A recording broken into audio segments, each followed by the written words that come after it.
Okay. All right. Peace and shalom, family. It's your brother Divine Prospect, Kingdom Harbinger Ministries, back in the building. Appreciate y'all for some link that's distracting me. Thank you for joining. Appreciate it. All right. We're gonna get started in a few. It's gonna give a few minutes for some more folk to jump on in before we get started. Man. And Shabbat Shalom to those of you observing the Shabbat right now. Okay. All right. I'm going to say Shalom to HaKodesh Management in the building. Yaramaya, Ban Yasharala, Shalom. Get Wise, Shalom. Jaslyn Berry, Shalom. Lataris Harrison, Shalom. Gavin Miller, Shalom. All right. Make sure you guys hit the thumbs up button as you come on in. Hit the share button. Set it all across social media. And subscribe if you haven't subscribed yet. Those of you who are watching this on the replay, thank you for joining us. We appreciate that. Hopefully you're enjoying your Shabbat or any other day of the week that you're watching this. All right. Shout out to Jeremy Harris. Ice You Cold. Shalom. All right. And we will get started. First things first, before we begin, I'm going to say this. Tomorrow, which is the 16th, well, that's today, actually. We're into tomorrow anyway. The December 16th at 11 a.m. is going to be a conference. All right. Well, before I start, hit 1 if the audio and visual is good. Hit 1 if the audio and visuals are good. If not, hit 2. All right. Make sure y'all can hear me. Turn my mic up. All right, this is probably better. All right. Let me know if y'all can hear me. I'm going to show y'all this real quick. Grab it.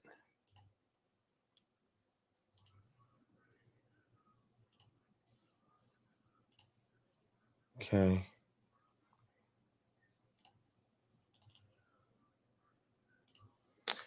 All right, 1, we good. All right. And the ones help me to also see who's in the building in case I miss anybody. So shout out to Truth Seeker. Shout out to Katriel, Ben Israel, Shalom. N.A. Shalom. Yasun, Shalom. Jacolius, Gem, Shalom. Tone, Yahuda, Shalom. Mr. 6'5", Shalom. What's going on, okay? All right. So let me go ahead and show this while I speak.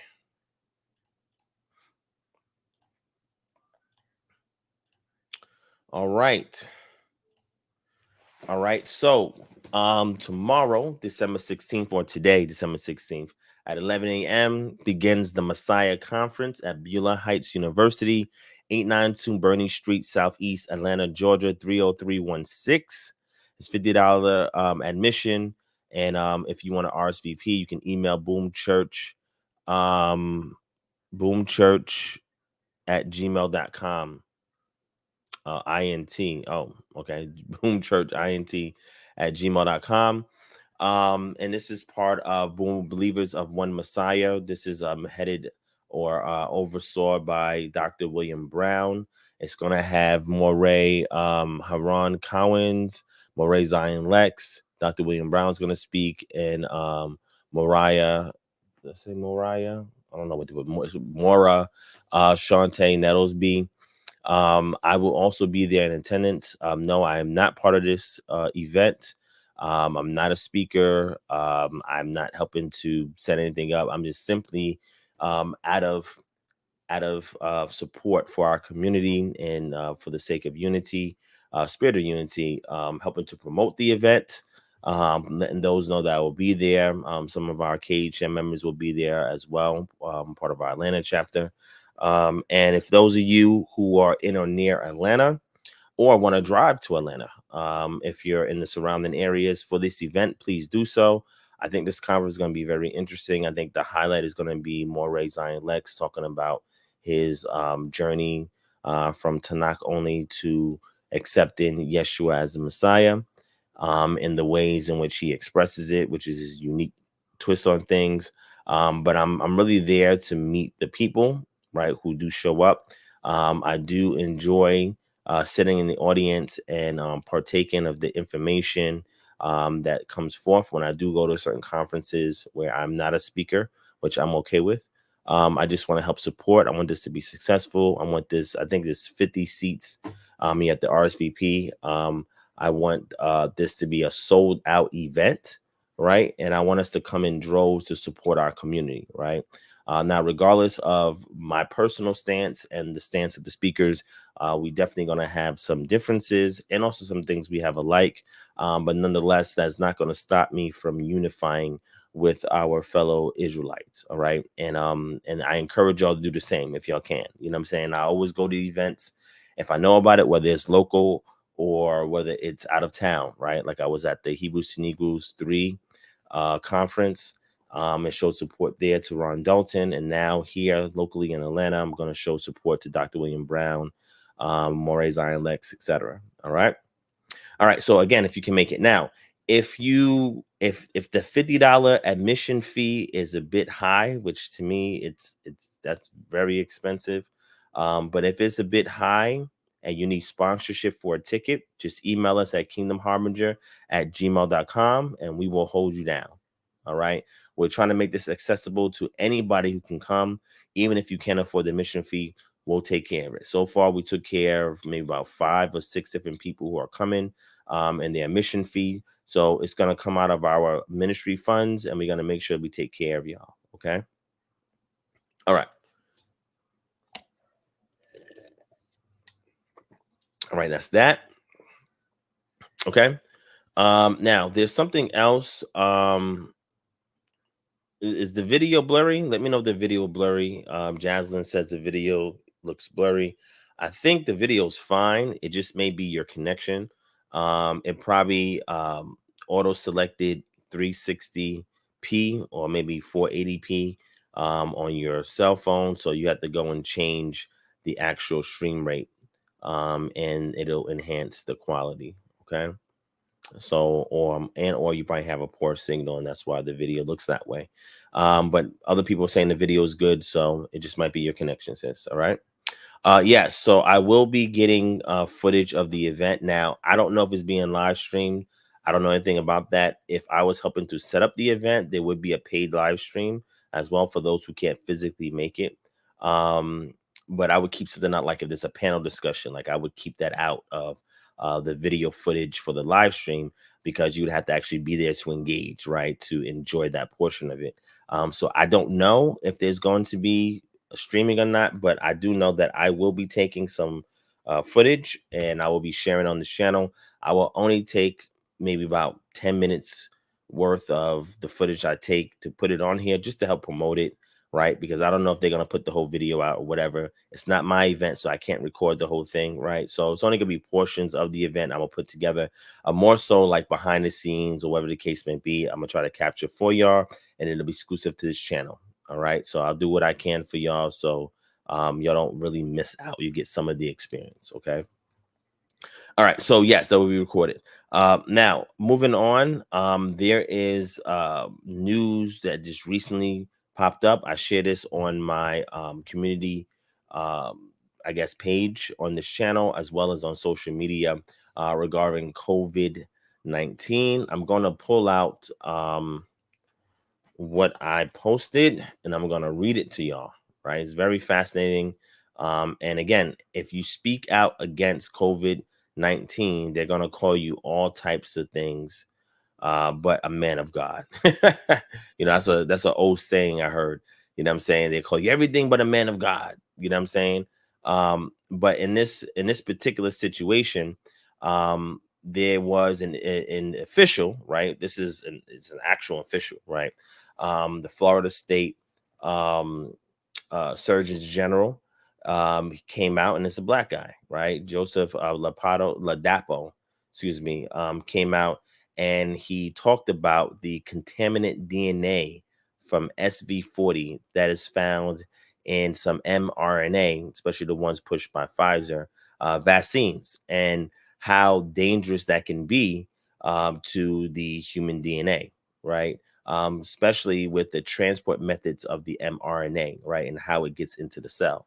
And he wrote a letter to the CDC. This is one of many letters he wrote to the CDC. This is the most recent one, where he's asking them questions and challenging them. The CDC said they're going to respond, but they're going to respond privately to him and not publicly, which I see is very suspicious. But the fact that he is speaking out against it. Now, this is somebody who's a legit medical professional speaking out against it, right?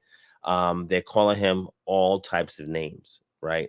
And saying that he was publicly rebuked by the FDA and CDC in March over his vaccine advice, which the federal agency said led to unnecessary deaths, severe illness, and hospitalization, especially among Florida's population.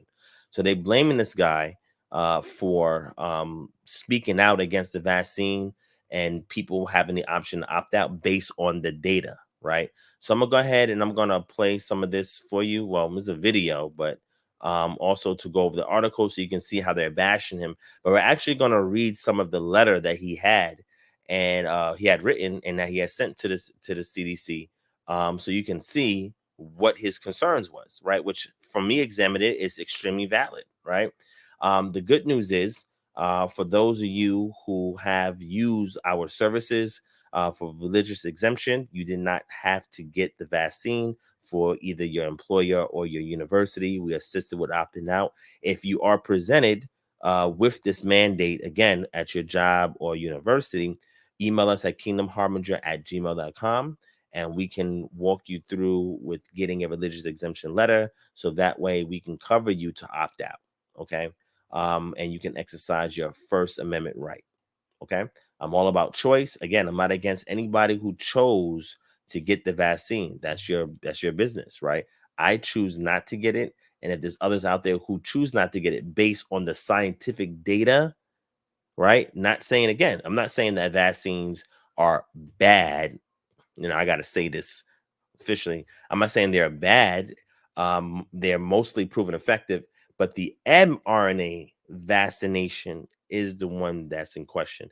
If you're interested about COVID-19, I did a whole session on COVID-19 on this channel. You just got to type in COVID-19, maybe Kingdom Harbinger Ministries, and you'll be able to see the video I did where I explained to you what the virus is, how it works, and how the mRNA vaccines work, etc. Right? And some alternatives you can choose if you decide to opt out of the vaccine, right? So we don't only speak out and warn and educate on this, right? We also equip you, right? And that's the goal, right? So we equip you with the best supplements and diet that can be utilized to fend off the virus. And then we educate you also as well, right? So we give you a solution. We don't just hark on the problem, right? So let me go ahead and share this real quick. All right, let's go.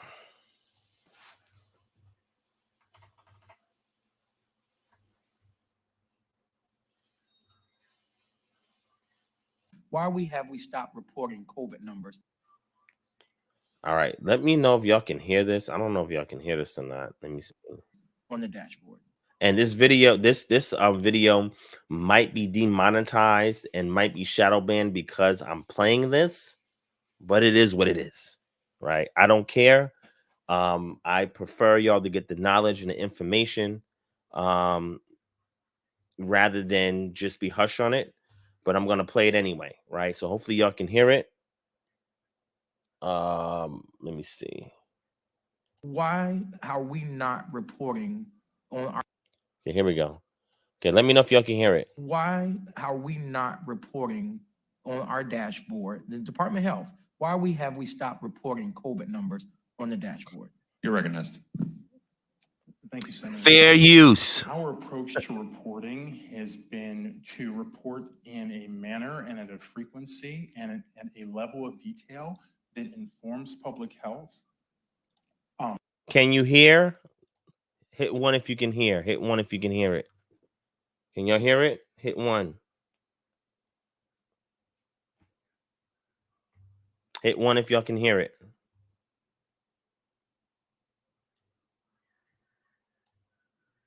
Fair use. Fair use. Hit one if you can hear it. Okay, cool. All right, let's go back to it. I'm gonna mute up.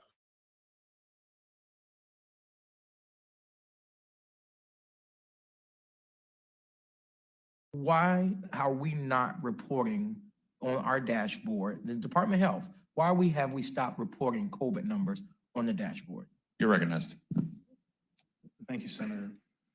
Our approach to reporting has been to report in a manner and at a frequency and at a level of detail that informs public health, informs the public, and also allows us to The dashboard, Dr. Lagapo, the dashboard. Why have we stopped posting the dashboard on the Department of Health site? Again, so my answer to that is that the goal of our reporting has been to inform the public, but also to obtain enough data so that we can follow through with our missions in the Department of Health, and that's informed our strategy. Quite frankly, we have an extreme amount of respect for this process, you, Mr. Chair, and the Senate. However, we don't feel that we're getting any answers met, and we know that there is a long agenda today with a lot of bills. And so the Florida Senate Democrats are in this committee now are going to abstain, walk out, and come back when we have more business to attend to. We're going to move on to, we have any appearance forms? No appearance forms. We're going to move to debate. Do we have any debate? Senator Bean.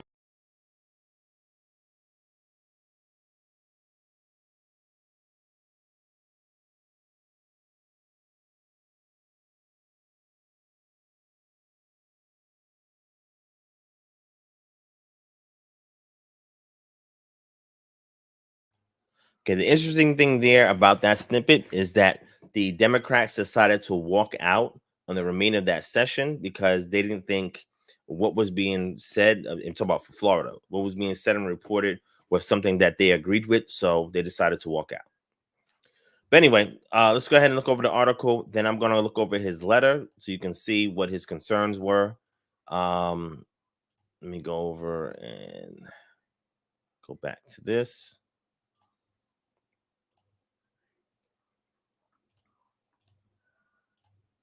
All right. So it says here, Florida Surgeon General Joseph Ladapo is raising alarms about what he sees as the risk of potential cancer posed by COVID vaccines. Ladapo, who rose to national prominence on the pandemic for spreading misinformation. You see how they do you? Misinformation about the virus and promoting vaccination hesitancy, is asking the FDA and the CDC to answer questions about his concerns regarding DNA integration into mRNA vaccines.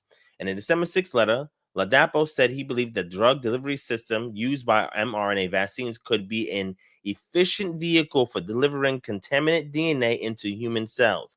He said that because DNA integration could theoretically affect oncogenes, the genes that have the ability to transform a healthy cell into a cancerous cell, the DNA contaminant could cause cancer in vaccine recipients.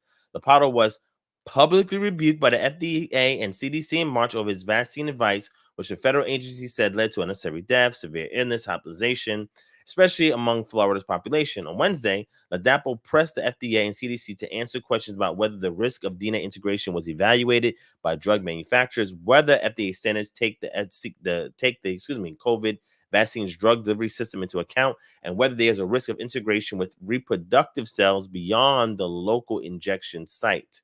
In a post on X, Ladapo said if FDA Commissioner Robert Khalif didn't have the answers, who gave him the right to treat human beings as guinea pigs, right?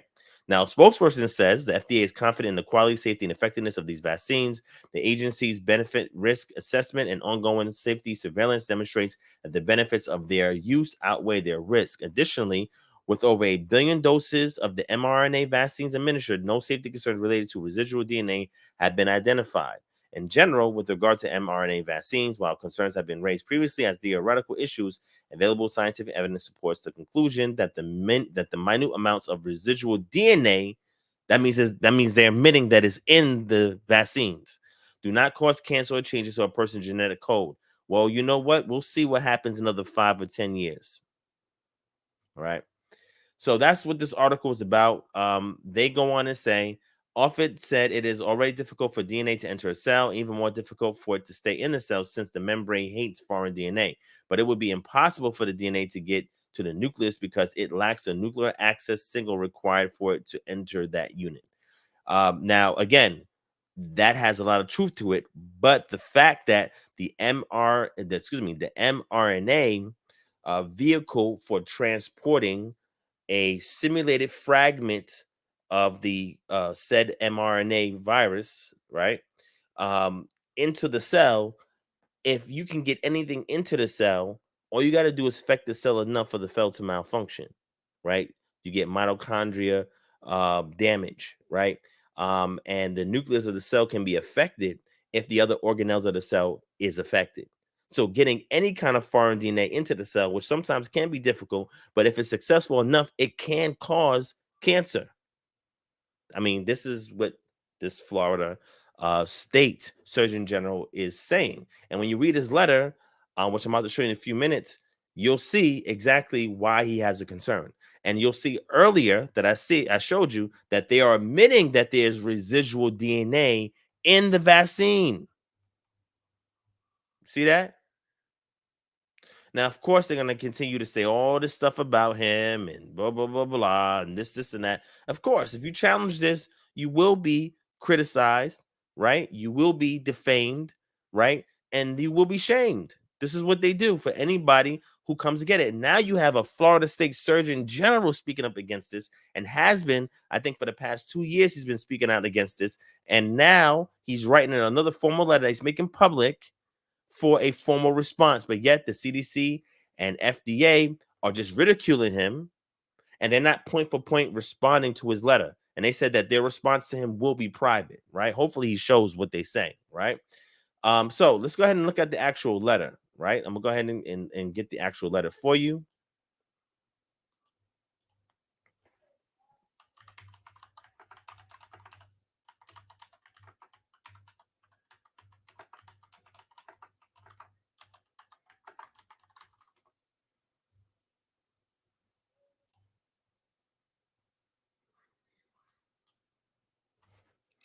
Let me get the letter. Where's the letter real quick?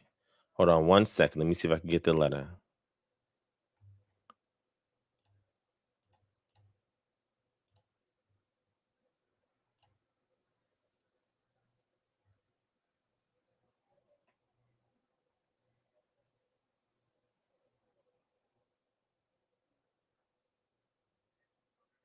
All right. So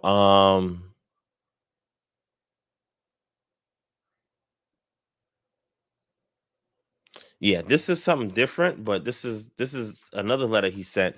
But let me find let me get the original one. Hold on 1 second.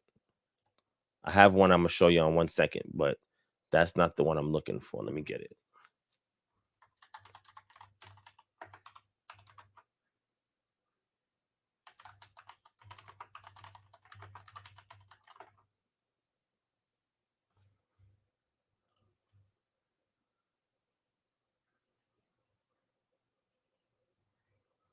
All right, let me get it. Hold on.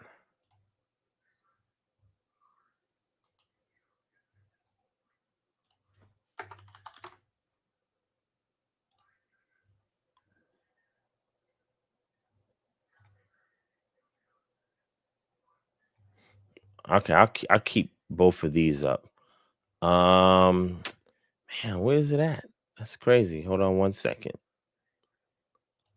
Give me one more second. Let me see if I can find it. Hold on.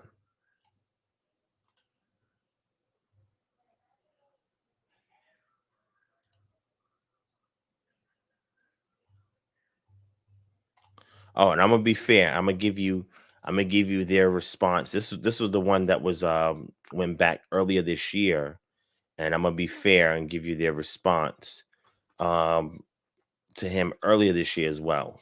But first, let me just share these two first. I can't find the other one. I don't know why I can't find it. This is crazy. Um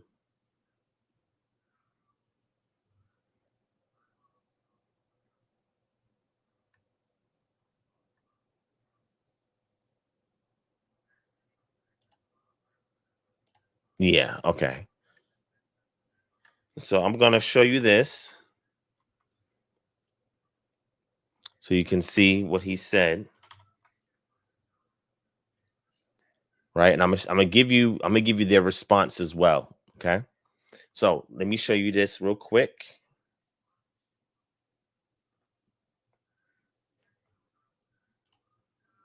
Here it is.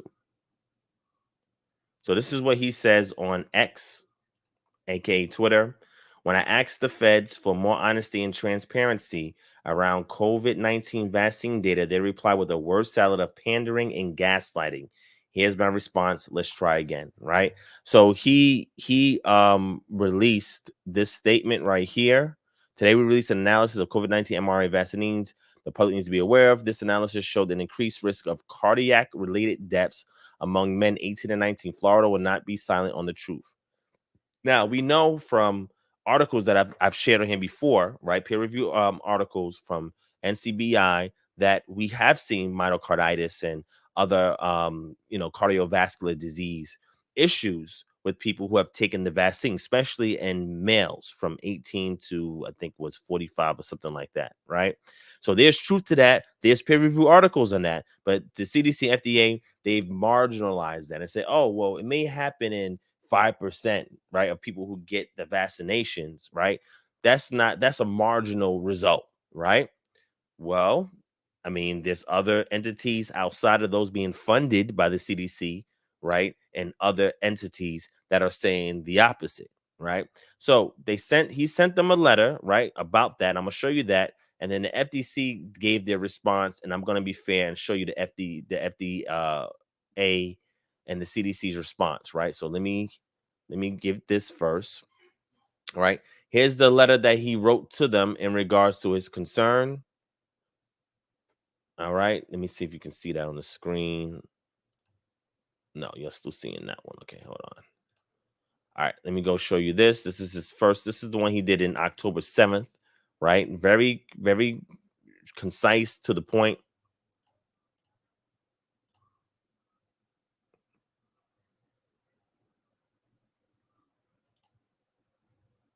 All right. In this letter, it says State Surgeon General Dr. Joseph A. Ladapo, issues new mRNA vaccine guidance, right? It says today, State Surgeon General Dr. Joseph A. Ladapo has announced new guidance regarding mRNA vaccines. The Florida Department of Health conducted an analysis through a self-controlled case series, which is a technique originally developed to evaluate vaccine data, right, or safety, right, based on data. This analysis found that there is an 84% increase in the relative incidence of cardiac-related death among males 18 and 39 years old within 28 days following the mRNA vaccination.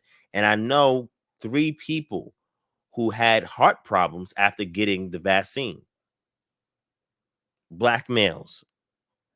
But I'm going to leave that out. With a high level of global immunity to COVID-19, the benefit of vaccination is likely outweighed by this abnormally high risk of cardiac-related death among men in this age group. Non-mRNA vaccines were not found to have these increased risks. So we're centralizing it specifically on Pfizer and others who make the mRNA vaccine. Now, this is the one that I've been speaking against since day one, right? That was my main concern. Now, the other ones by Johnson & Johnson and all of that, those typically follow the normal path of vaccinations, right? They going back a long history of how those vaccinations work and operate. The mRNA one is completely different, and that's the one that I had the biggest beef at, and that's the one that they was tested on y'all as a last phase of the clinical trial, but they needed it for emergency purposes, so it was signed off by the government and it was pushed on everybody. Those are the ones that we had 200, I think 10 or 11 something religious exemptions that we actually assisted people so they can opt out of this. Now, we wasn't 100% successful. It was about 91% successful, right? In some cases wasn't able to help, but pushing out 210 of these things with a 90% plus success rate is phenomenal, that people did not have to encounter this, right?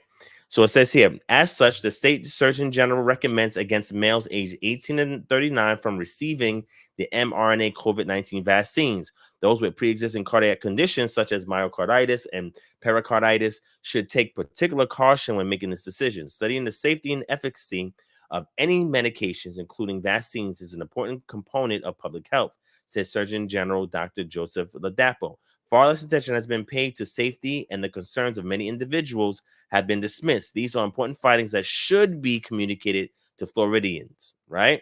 And then he got a response from the CDC, right? And I'm gonna share that link with y'all. First, let me share his first concern. I'm gonna share that with y'all first, and then I'm gonna send y'all the response. There you go. That's what he sent, right? You can click on that link. This is how the CDC responded.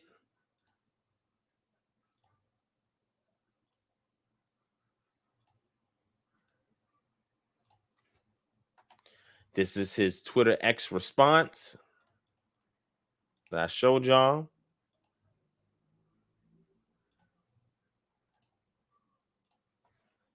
And this is his follow-up letter.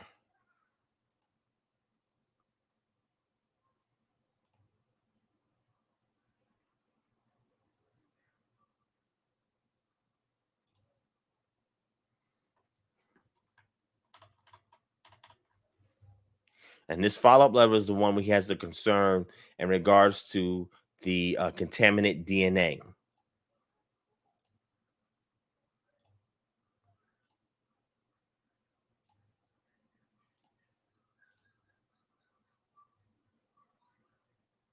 Wrong one.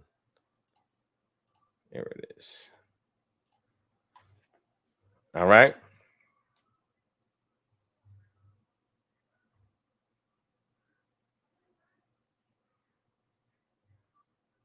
So here he says, it is critical to acknowledge and address the negative global impact caused by the emergence of COVID-19.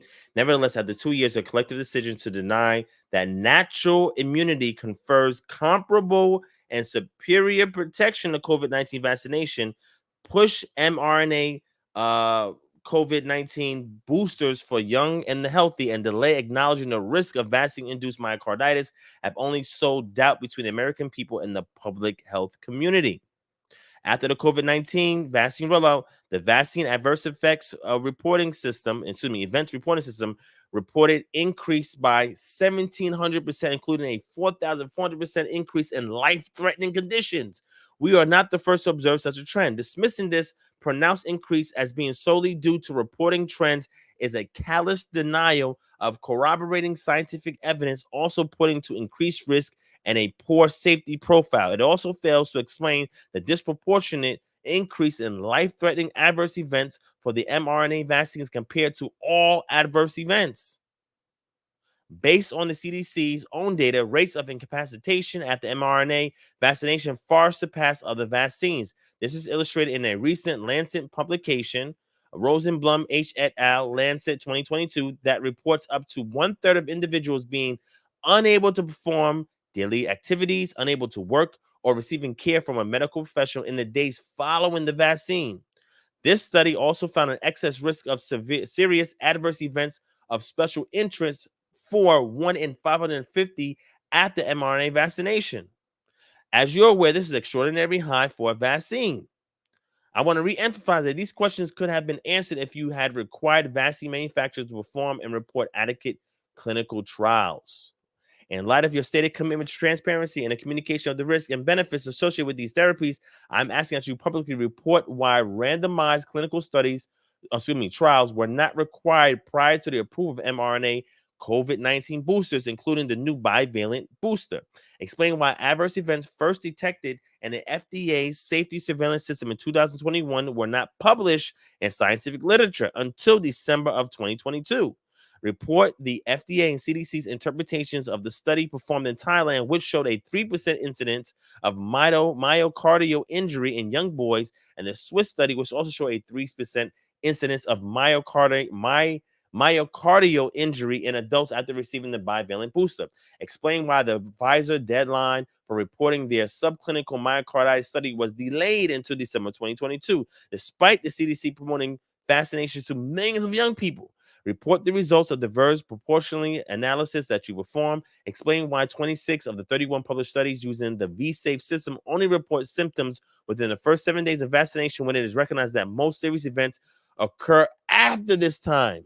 Disclose the rates of adverse events in V-Safe that vaccine recipients believe are related to COVID-19, and do a 12-month follow-up, and explain why the patient reporting fields provided for adverse events in V-Safe are limited to those considered non-serious by the CDC.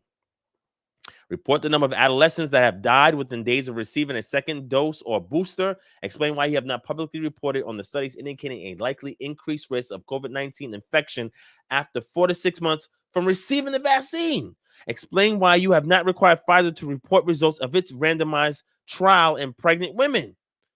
Comment on studies illustrating an increased risk on dysautonomia and postural orthostatic tachycardia syndrome after mRNA COVID-19 vaccination. Your organizations are the main entities promoting vaccine hesitancy. Florida promotes the truth. It is our duty to provide all information within our power to individuals so they can make their own informed healthcare decisions. A lack of transparency only harms Americans' faith in science. Now, this is crazy. Let me give you the link for that. See, the issue is the lack of transparency. That's the problem. See that? See that? Very, very wild. But I'm going to stop there. Because you already know how the algorithm is going to listen for CDC, FDA, vaccine, COVID-19. It's going to flag this, shadow ban this. Not shadow ban it. They ain't going to shadow ban it. Well, maybe they'll shadow ban it. I don't know. But they're definitely going to demonetize it and so forth. But it's the truth. I don't know what more you want us to say here. We just speak the truth. I'm just showing you what a medical professional, who is the top medical professional, at least officially in the government of the state of Florida, and this is his concern, right? Let me give some more shout outs. Shout out to let me see, Ardell for Hope, Shalom, Apothecary Custom, Shalom, Tone Yehuda, Shalom, Big Chief Prince Vision, Shalom, Truth More Truth, Shalom. What's going on? 617, let's get it. Shalom, Sister V Love, Shalom, Roosevelt Porter, Shalom. Let's see, who else? All praises to Yah, Shalom. Let's see, W Max, Shalom, sis, Yakal, Ibad, Shalom. Antoinette Clark, Shalom. Sean McGee, Shalom. Let's see. My mom's immune system was compromised, felt pressured to take it. EKG was perfect, passed from a sudden massive heart attack after the vaccine. Hopefully this was posted on Verse, so that way this data is captured, right? My condolences, sis. And again, this has not just been your mom. This has been several, I would say hundreds of people who have been reported to have died shortly after the vaccine, that they were fine, hospitalized or immunocompromised, and they were fine, took the vaccine. And because of the vaccine having its effects on the immune system, it has caused people to flatline. Now, I'm not saying there's a direct correlation, but I mean, the proof is in the pudding. And again, when you speak out against this, you will be marked. You'll be ridiculed. I think that letter that he wrote was awesome. Well laid out, addressed the major points, right? And he was very honest in it. And that is the problem. That's why the American public has an issue with the medical industry. It's because a lack of transparency. So if anybody out there needs a religious exemption letter because you too have been pressured by your job, by your schools to get the vaccine, email us at kingdomharbinger@gmail.com, and we will do all we can to assist you with that. All right. Someone put that out there. Now, give me a second. Give me 1 second. Let's see.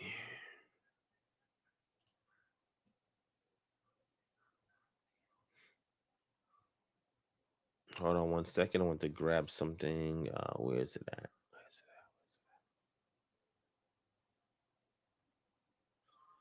Where is it at? Where is it at? Where is it at? Where is it at?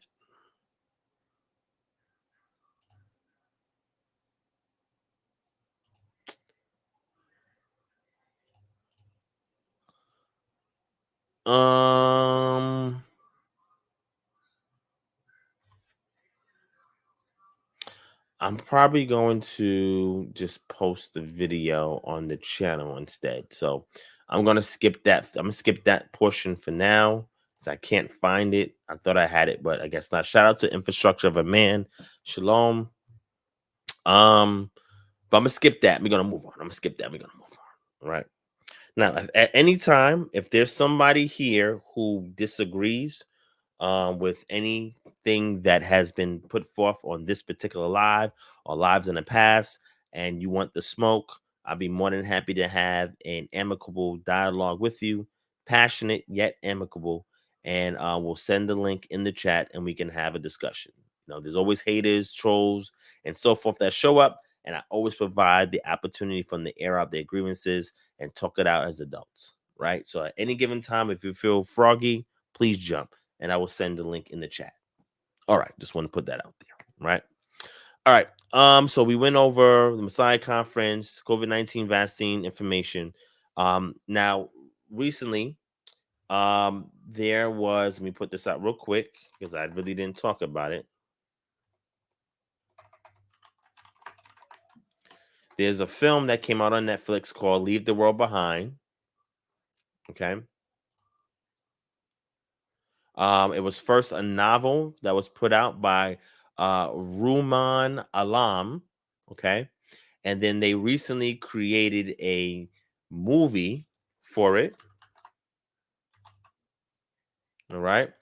This movie was executive produced by the Obamas. All right. Now, why the Obamas get involved in this, I don't know. But I will say, if I'm speculating, I will say it's because they are aware of certain things that are about to take place.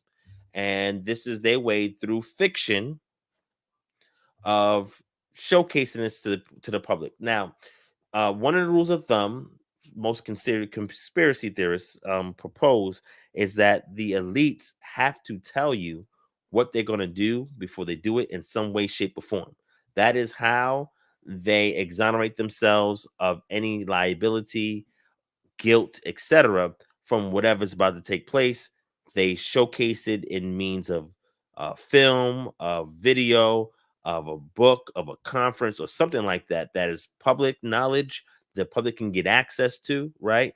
And they use these things to pretty much, like I said, as a way to tell you what's happening without it being an official statement before things occur. So it is my speculation that some of the things that are mentioned in this film will take place, whether it's the power plants shutting down because of cyber attacks, which we had something very similar happen in New York City or in the northeastern part of the country. The whole grid went out. The grid went out also in Texas as well, right? They said that was due to poor infrastructure, etc. However, that's something that can occur, right? That can be hacked and that can be shut down, right? As far as invasion definitely can happen. There are tons of agents from other nations that are operating and spies and so forth that are operating in the gray area in society, which means that they look and act like a regular person, but behind the scenes, they're an actual agent, right? There are terrorist cells in the States, okay, and other things of that nature. So more than likely, invasion can occur, right? These sleeper cells can be woken up, and these sleeper agents can be woken up, right, or activated, and all types of catastrophes can occur, right? We know that we have natural disasters that occur very frequently. In the film, if you watch it, you'll see the deer acting particularly strange, which I saw as symbolic in the film, but the film didn't explain if it's a humanistic event why the deer are affected, right? If there's an invasion, a cyber attack, how does that affect wildlife? Why would it affect wildlife? Why would deers respond and act the way that you see them do in the film? That was very fascinating to me there. And that they could have been imagining the deer, right, doing those things, right? Because they were never attacked by the deer. Who knows, right? But nonetheless, at the end, you had the guy, what's his name? What's the guy's name, man? I forgot this guy's name. His name is Mahershala Ali. He's the same guy that's supposed to play Blade in the new Marvel film, right? He in the film, towards the end, he tells you the 3 stages that will occur if a foreign enemy wanted to successfully break down the U.S., right, our society, and invade. And in the film, they show you that's exactly what happens, right? So I thought that was very interesting that he broke that down. But nonetheless, the reason why I'm bringing all this up is because I want to continue to encourage you guys to prep. You cannot do enough prepping because anything can happen. If we saw what happened in recent times from 2020 to 2022 with COVID-19, prepping is extremely important. Toilet paper was taken from everywhere. Water was taken from everywhere. Food trucks were bottlenecked and couldn't make all their deliveries, therefore resulting in diminished goods in grocery stores, right? We had riots during that time because of protests, right? All types of things happened during the COVID situation. Some people couldn't even leave home, right? If you were prepped and had these items and necessities such as food, water within your house, you had any other item you may need. If power went out, you have a solar panel with a battery that is holding the solar energy that you can then use into your home or panels in your house, get it professionally installed, right? So that you have electricity, you have shortwave radios, so you can communicate with other loved ones and those who may be locally with you in case the power goes out, in case the internet goes out, right? And let's say cellular service goes out, you do have the radio. This way you can listen to news broadcasts, and you can also communicate with others without the use of a cell phone and or the TV and internet, right? So what we've seen, right, is evident to us that you need to prepare. There's no excuse not to prepare, right? Make sure you have sufficient food, sufficient water, a means of protecting your property, your person, and those under your custody and care, right? So protection is very important, right? Make sure you have a means of communication. Make sure you have physical maps in your house, right? And in your car as well. Don't always rely on GPS, right? Make sure you have some of these items in your car, in your house, right? Make sure you have a survival medicine kit, which is important, on top of a first aid kit, all right? All of these things are important. Make sure you have MREs. Make sure you have emergency drinking water, right? And I mentioned to you about the spout technology. Everybody should be on reserve to get one of those as well, right? Pulls moisture out the air, filters it, and gives you up to 2.5 gallons of drinking water per day, right? All of this stuff is very important. Here in Atlanta, I mentioned to y'all, there's a store called True Prep where I go to get prep things if I'm out and about, right? And what I do is I put a budget aside every month to get prep items, right? It's like part of my regular shopping, like getting groceries and running errands, right? Very important to do that. Okay. I'm gonna show you something real quick that I got that I encourage y'all to get as well. Hold on one second.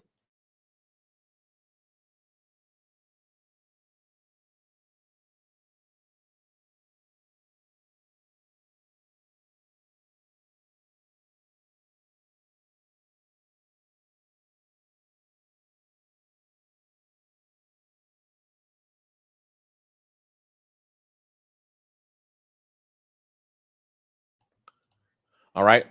This is the stuff that I pick up on the regular.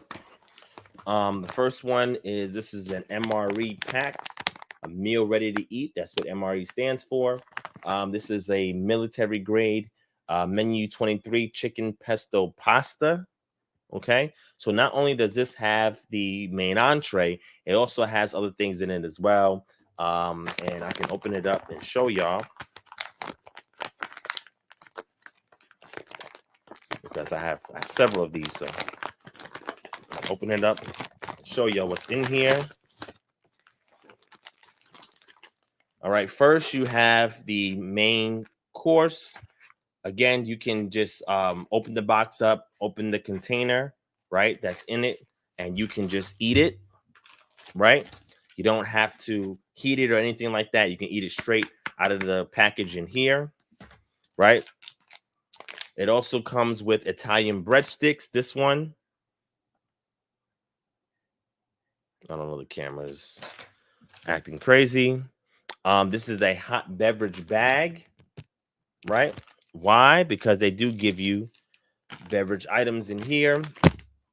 This right here is if you want to actually heat up anything. It tells you how to heat up what you want to heat up, right? This is the package you use for heating up. This is cheese spread right here. This is orange flavored drink. So if you want to make orange juice, here you go.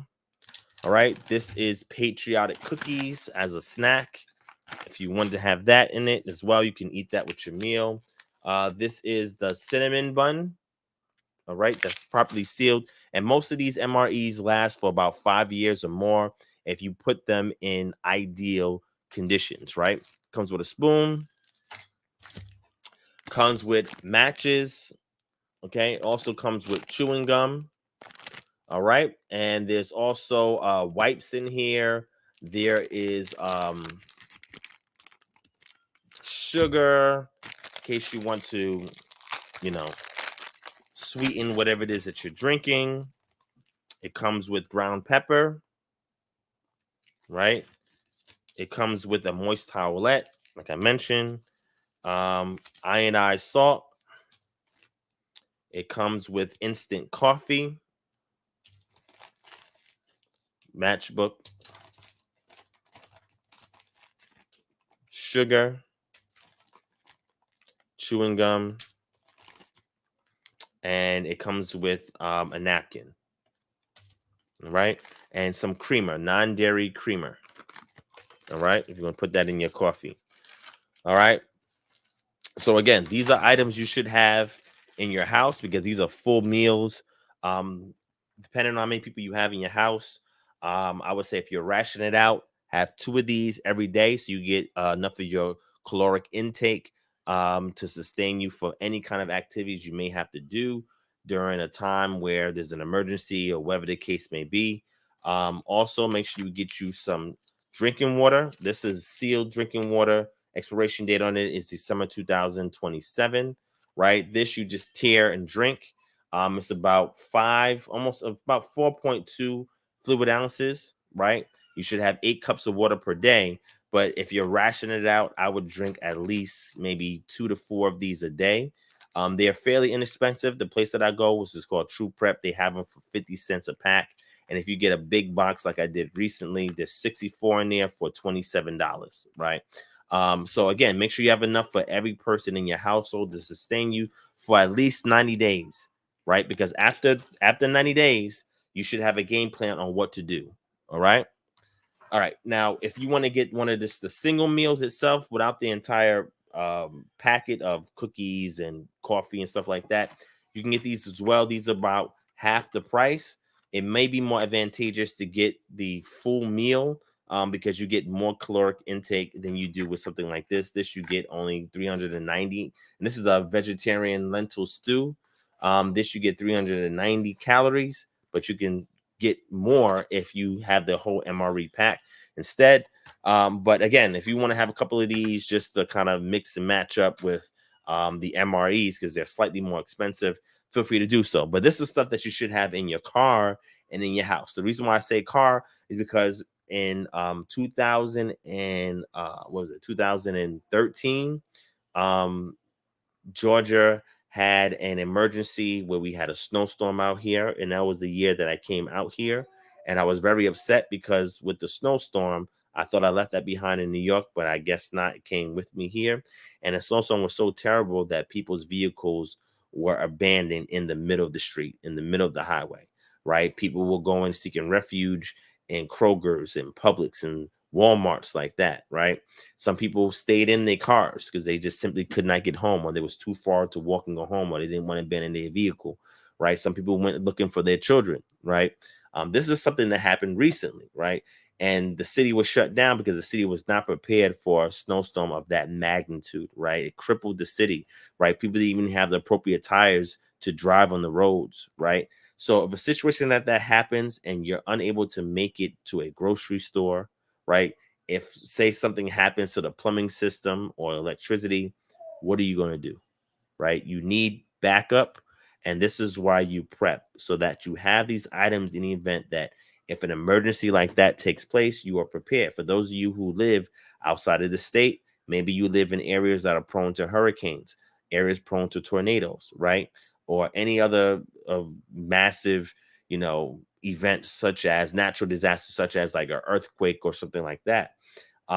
This is what you would need in the event that you cannot get any relief, you cannot get any aid, right? What do you do if you can't take a shower? Well, there's portable showers that you can buy and use that in the interim until plumbing is restored, right? If you have enough stuff and you can shelter in place to ride it out, that would be preferred.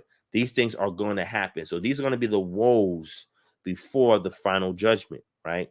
And when those who are standing for truth are being sought after, being persecuted, etc., right? You may be isolated to a situation where you may have to uproot and leave your home, right? You need items to sustain you. And if you don't have those resources, learn how to use natural resources, right? Learn how to forage, right? For food, make traps, all right? Use a gun or some other means to trap food if you need to hunt, or find means to know location, right? Am I going north, south, east, and west, right? Know the lay of the land, etc., right? In case you have to move, because the scripture says when they persecute you in one city, flee into the next, right? This was mentioned at that time when this was being written around the 70 AD event. And now that we are still being persecuted in our exile, this is also going to happen in the nigh future, right? Be prepared for it. If you look at all the draconian laws that are being implemented in this country, you would be very on edge, caution, right? Prepping, because anything can happen. All these test drills they have with the COVID situation and natural disasters that they can control, you can actually cause an earthquake. You can actually steer a hurricane or a tornado. The technology is there. You can see clouds and cause it to rain immensely and cause flooding. The technology is there. They can do weather warfare on you. They ain't got to send one man with a gun or one tank or one chop or anything. They just cause it to rain and flood you out your house. You don't have to stand off no more. So they have other means where they can create what I would call inconvenience to you if they want to wear you down in a war of attrition. So you have to prepare, right? Make sure you have ponchos, right? In case you have to be outside. Make sure you have a fire starter in case you have to be outside. Make sure you're able creating stashes, right? In different areas in case you have to get to it if you're in that location and you're away from home. All these things are just good rules of thumb, right? And this is stuff that I am encouraging you guys to get involved in so things don't catch you unawares. All right. So that's what I want to share with that segment. All right. Now let's move on. I see y'all are asking me a million questions. And also make sure you follow me on Instagram and on Facebook. Instagram, I went live twice this week. Well, within the past week. So to catch some of that, make sure you're signed up. Either you can subscribe to me on Instagram where I'll be sharing more content, or you can just follow, right, for the content that's already shared on there. Okay. But nonetheless, I'm gonna go ahead and I'm going to start answering your questions. Again, if anybody's out there has a and TVOI Jamaica, yes, make sure you have that as well. I do have one, and I pulled some of this out of that as well. Okay. All right. So Antoinette, that's a great question. You just look into the ingredients. So, for example, I showed you the one here with the vegetarian lentil stew for food. Now, if you're curious about what's in the other items, all of them have the ingredients. They tell you the ingredients that is in everything that you're about to eat. Right? Read the ingredients, know the ingredients, and that way you can avoid anything that is unclean. All right. All right. Let me see. Yes, that is a good site as well to get stuff. True Prep is another one. Okay. Oh yeah, and the movie called Civil War is also coming out next year, following this up, right? These are things that they are conveying to you behind the scenes. They put in it right in your face to see if anybody's going to take it seriously or you're going to write off as fiction. What most people have done, which from what I've seen on threads on Facebook or posts on Instagram and other social media, they will critique the movie. They will have all these conspiracy theories, but there'll be no take back about, okay, let's prep. So when I see this on these forums and places, I put, hey, I hope y'all are prepping. I hope y'all are prepared for this. Because apparently people didn't realize that that's what you have to do. But nonetheless, I'm going to back off. All right. All right, let's get into the questions. I see you're asking some questions. Let me see what's going on. Okay. Yes, that's correct. That's correct. Correct. You've been talking about prepping a lot lately. Is it because you have more insight on prophecy? I know you have some lectures or books on what prophecy actually is. Yeah, so I've shared books on prophecy. I keep a repository on Patreon, so make sure you're following Patreon, www.patreon.com/DivineProspect. I posted tons of books on prophecy there so you can understand what prophecy really is. And my concern is seeing the sign of the times, right? Seeing the writing on the wall. When you see these things, you're smart and you do preventive measures. This is what being proactive is. You put measures in place to prevent something adverse from occurring. So, in order for me not to starve or not to dehydrate, if there is some natural disaster or some virus or something else or some invasion or whatever else may happen, I put preventive measures in place. If I never use those preventive measures, which I doubt that I will not, that will not happen. That would not be the case scenario. So what? It's better be prepared and have nothing happen than to have something happen and not be prepared. Right? So understanding what has gone and taken place over time from ancient times to today, always be prepared. That's scripture. Right? Watch and pray. So how can we measure where we at in Bible prophecy in America today? Well, you have to look towards Israel. Why I say that is because most of the prophecies was taken into account all the nations and places that existed in ancient times. Those things that did not take place in scripture, most of the time it is something eschatological in nature. Eschatological means something's happening in the end times. We see that language very pervasive in the text. For example, Micah chapter 4, verse 1 on gives you that type of language in the latter days, in the latter times, right? We have not had any historical records of those things taking place yet, so we know that it will take place in the future. These events will occur, the regathering of Israel, etc., right? So to know where we're at in Bible prophecy, we can speculate. But what I will say to you is that all these events are beginning to culminate. But the problem is those who are in power, the powers that be, as so they say, they do a totalitarian tiptoe. That means they create one event, back away, see what happens. Do another event and make it seem unrelated, but it's actually related, so that way they can continue to push their agenda and do event after event after event after event and they keep on until they get the desired result. And that is to absolve you of your sovereignty. That is those who speak against the wickedness that is occurring in our government. They can isolate y'all. They can quarantine y'all. They can imprison y'all. They can suspend your rights. And those of you who speak up against Babylon will be persecuted. That is the goal. And once we get y'all out the way, then those who are part of the system, who want the system, who invite the system, they will push the agenda forward. So they're sifting the wheat from the tares. They're sifting the wheat from the tares. You can be a citizen and still exercise your right of free speech and speak against that which is the current. You have every right to do so. However, now in our cancel culture, they're restricting everything. That's what they're doing. And they're going to restrict you out of every convenience that you've enjoyed. So the goal is the less reliance on him and the more reliance on ourselves autonomously, the better. So where we're at in Bible prophecy, well, in 2024, I'll just do a mini lesson on it.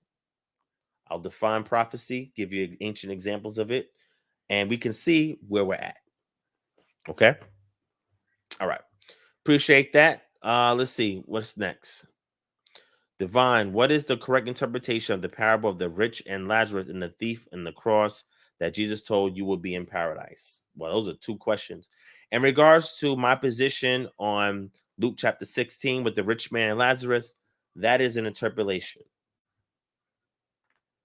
I shared an article on it before. You can get it on Patreon, but I'm going to go ahead and share it now for y'all so you can see.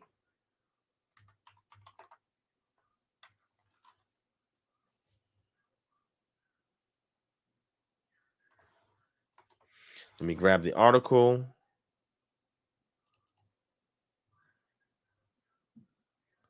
All right, it's an apocryphal interpolation, which means that element was not part of the original. And that's my position, right? And this article gives my position on that, right? So I'm going to share it with y'all.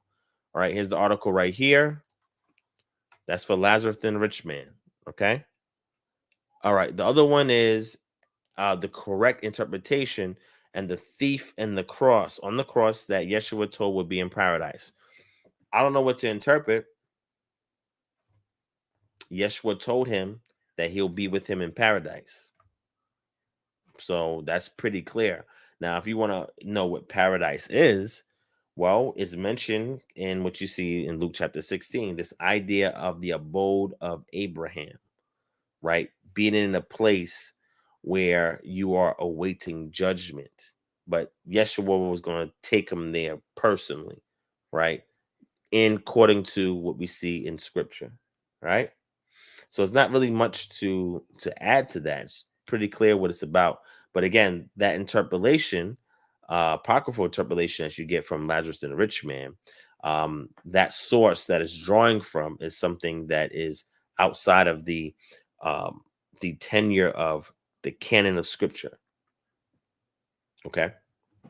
So that's my position on that. And the thief on the cross, he was going to be taken to that abode, what we call the abode of Abraham. This idea that, again, that found its way into the text, that is a place that they translated as paradise, a place where the righteous go to await their judgment, right? And that is what was going to happen in that case, right? Now, in regards to hell and hell burning with fire and demons with pitchforks, and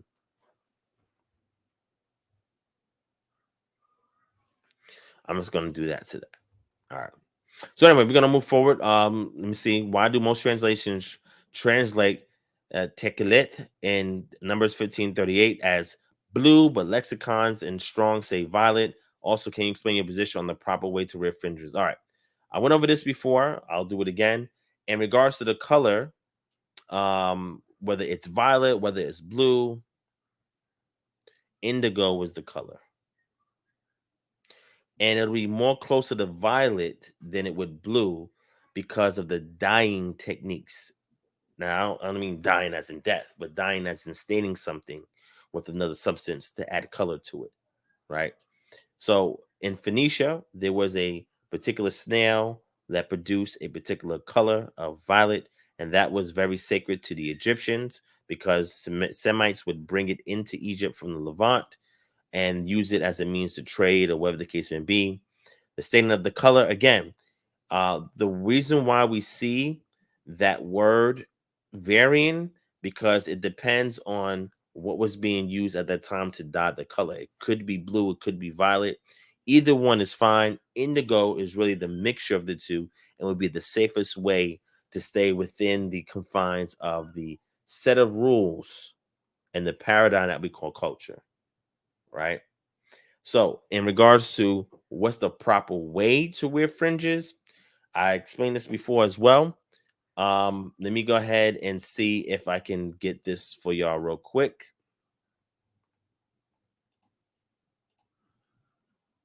I don't have a drawing board, so I can't draw it for you, but let me see if I can grab this real quick for you. Let's see.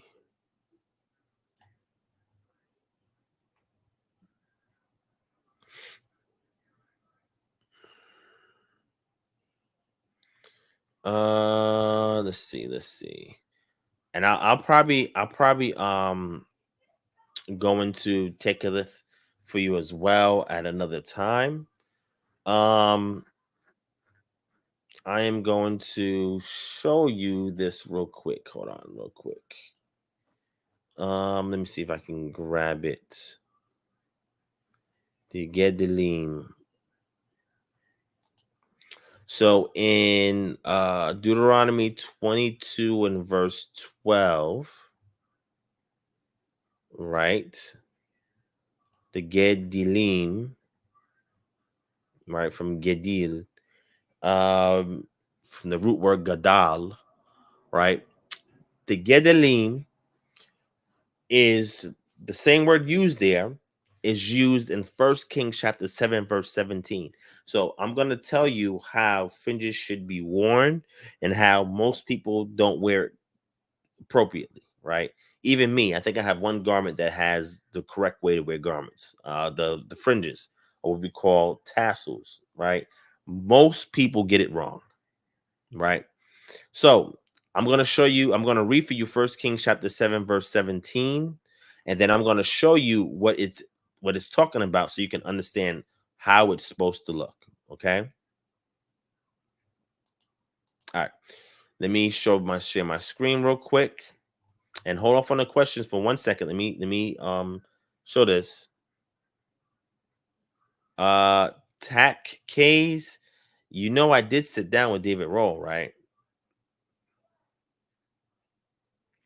I'll get that video for real quick and I'm gonna jump back to this.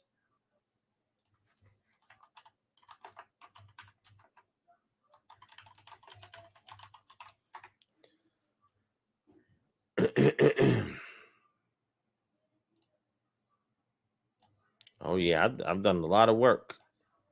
Here you go. This is the video with me and David Roll. This is my interview with David Roll. Okay, it's right there. All right. Judah Balak, I'm gonna answer your question.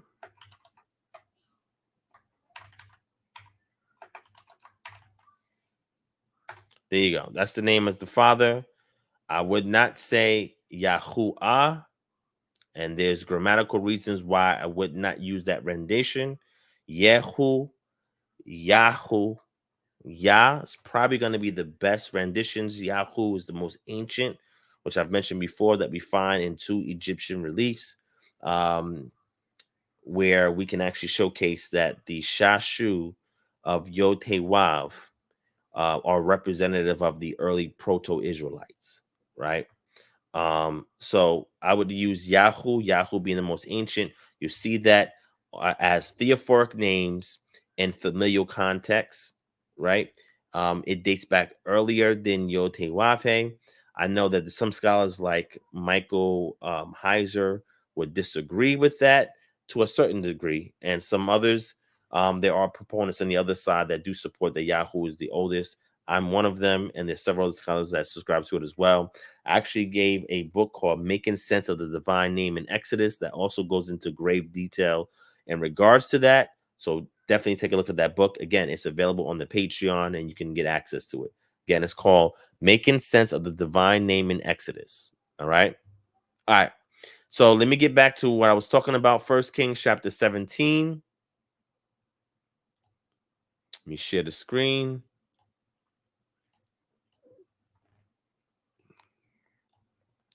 All right. 1 Kings chapter 17, right? I'm start at verse 13, right? It says, and King Solomon sent and brought Hiram from Tyre. He was the son of a widow of the tribe of Naphtali, and his father was a man of Tyre, a worker in bronze. And he was full of wisdom, understanding, and skill for making any work in bronze. He came to King Solomon and did all his work. He cast 2 pillars of bronze. 18 cubits was the height of one pillar, and a line of 12 cubits measured its circumference. It was hollow, and its thickness was 4 fingers. The second pillar was the same. He also made 2 capitals of cast bronze to set on the tops of the pillars. The height of the one capital was 5 cubits, and the height of the other capital was 5 cubits. Verse 17. There were lattices of checker work. This is all like Masonic symbolism. But anyway, there were lattices of checker work with wreaths of chain work. You see that word? Wreaths of chain work. For the capitals on the top of the pillars, a lattice or lattice for the one capital and a lattice for the other capital. Now, this lattice work is very important because the wreaths is the word gedelim, from gedil, from gadal. So if you want to know what that is, it's like a garland that goes from one pillar, hangs over to another pillar. So that's the intertwining of the fabric used for fringes, and then they will come down on the sides, a thick like rope intertwined coming across the garment, and on the corners should hang down and fan out like a flower, right? That is how you properly construct and wear fringes. I'm going to show you a picture of what that looks like.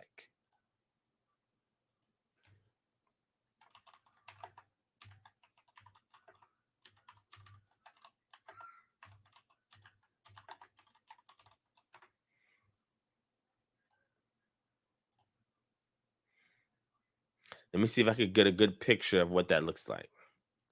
Here, this is probably like the closest thing I can use to show you image wise. I just picked up something random. I have another one that I can show you, but give me 1 second. Let me show you this real quick. You see this? How this garland looks? So imagine there's a pillar here, and a pillar here, where this garland would drape around like this from side to side, hang down, and then fan out like a flower, right? I was using a picture. It's very interesting. AOC had an event. I forgot what it was. I think it was probably one of the feast days where they actually had a real, what we call tassel or garland work or wreath work or what we call fringes, right? Let me see if I can find another one.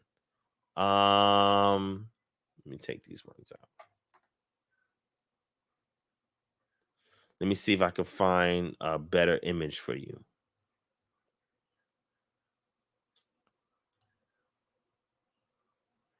A better image for you. Let me see.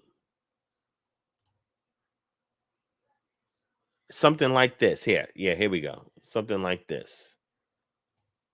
Let me see. Something like this.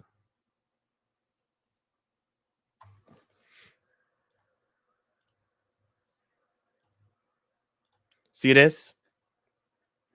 It looks like here, like this. And then when it drapes down, it should fan out. Fan out. So it should come across the garment like this, drop down and fan out on the borders. That is how you properly wear fringes. All right. And like I said, most people don't wear it the ancient way. A lot of what you see today comes from modern times and or captivity. Right. Now, another thing, there is other societies in the ancient Near East that wore fringes. It wasn't just the Israelites, right? Some of them have fringe garments on the end. Some have the ones that look like what I just showed you, right? Let me see if I can get you one.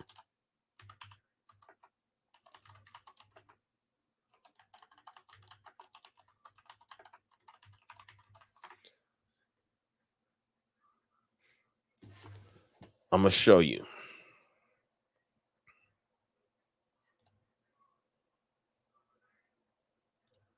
Let me see if I can grab some. Yeah, I'm gonna show you this right here. Let me get this relief right here.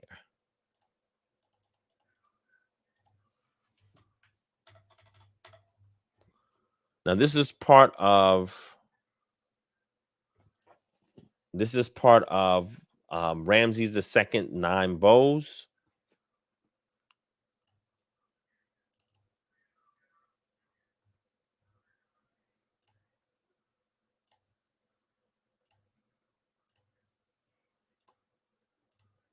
Oh shoot, that's not what I wanted to do. All right. As you can see, this Semite right here, how he has his cloth garment right here, and he has fringes on the side. You see that? See, that's what we would call tassels, right? That's one example. Another example would be, let me give you another example.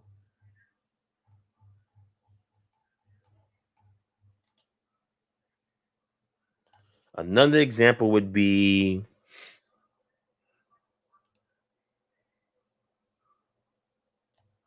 Jehu.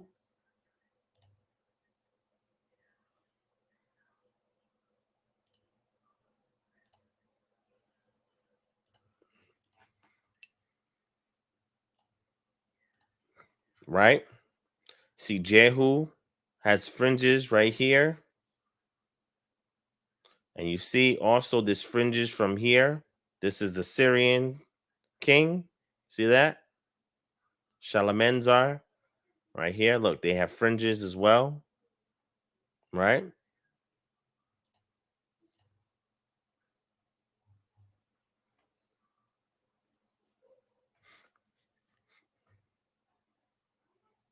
All right. So I showed you what it should look like. We know what we currently wear today. Somewhere the fringes, somewhere the tassels, but it's a combination of both, right? And it should look like a wreath or a garment that hangs down after being hung over two pillars and fans out. That's the best way to do your fringes, right? If you want to be ancient, right? Now, the images that we saw now, those developed over time from other cultures as well as some Israelites, right? So you have an idea. So technically, you can wear them the way that you currently wear them, but if you want to be more ancient, I showed you what it should look like based on the construction of the temple by Solomon, more specifically by Hiram, right? Okay. All right. Let me see. Where are we at? Thank you, King Joshua. I appreciate that. Let me see.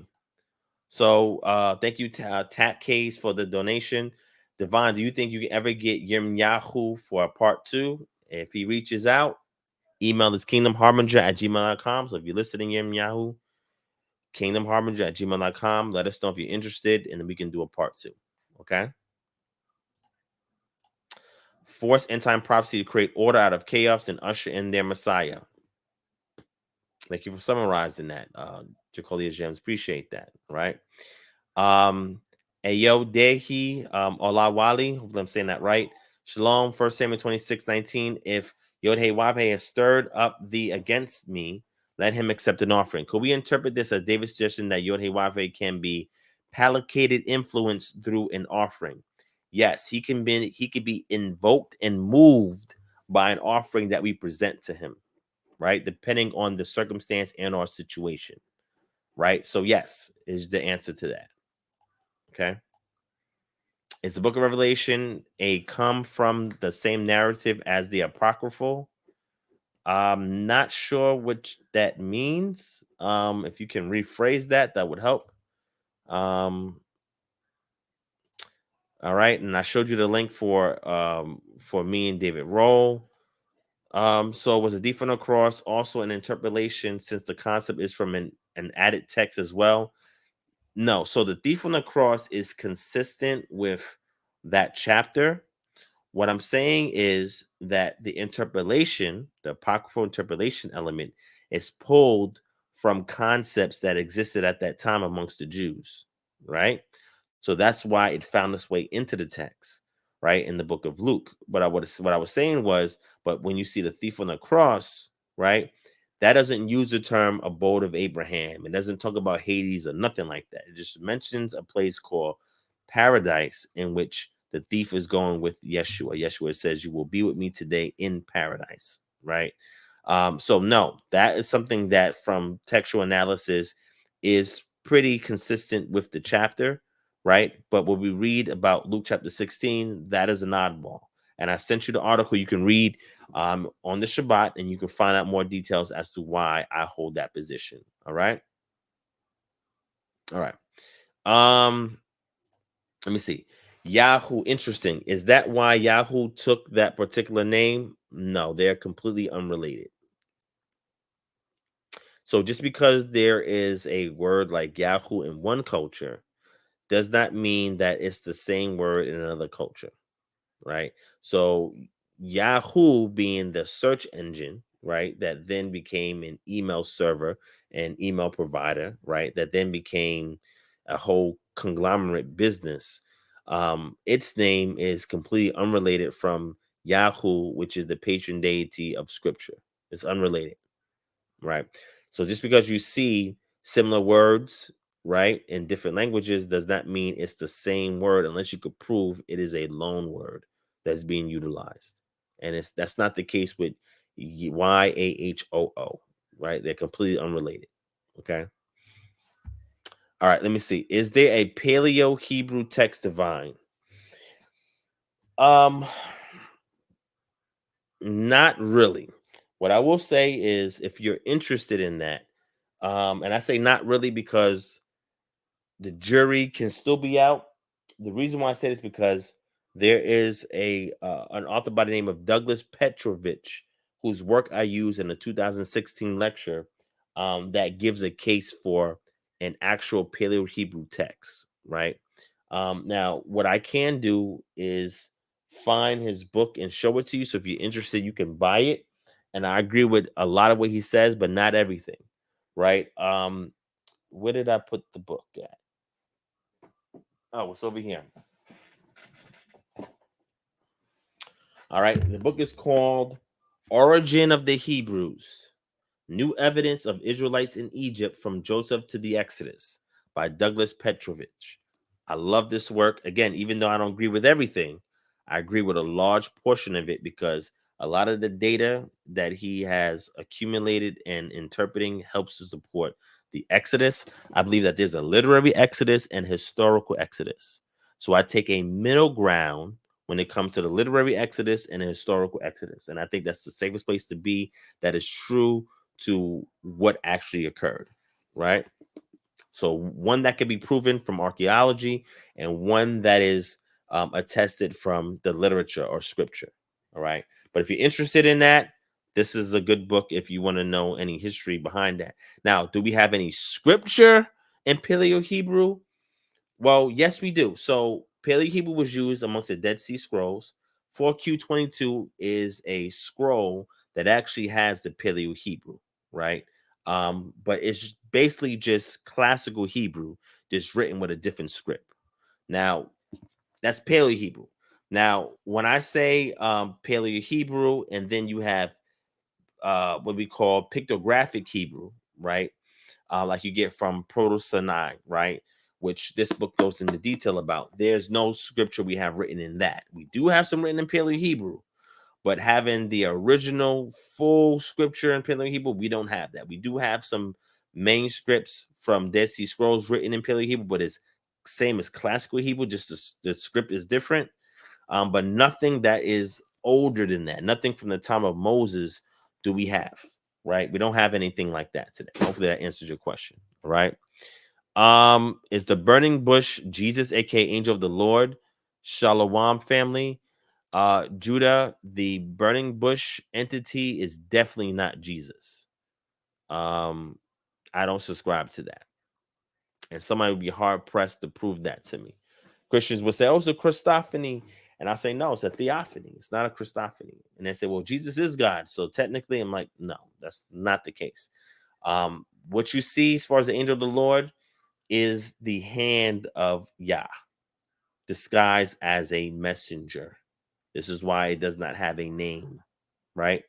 And if you're interested in learning more, I did a 4-part series called El Shaddai. What is it? El Shaddai, Yahweh, and El Elyon. 3 of a kind or 1 and the same, right? Go back and check out that lecture, and you'll see how I explain the angel of the Lord. Okay. All right. Nat Turner says, so what happens after you die? Are you conscious? So there are different texts that say different things. Ecclesiastes says that you're asleep after you die, and typically that's the position that's taken by Jehovah's Witness.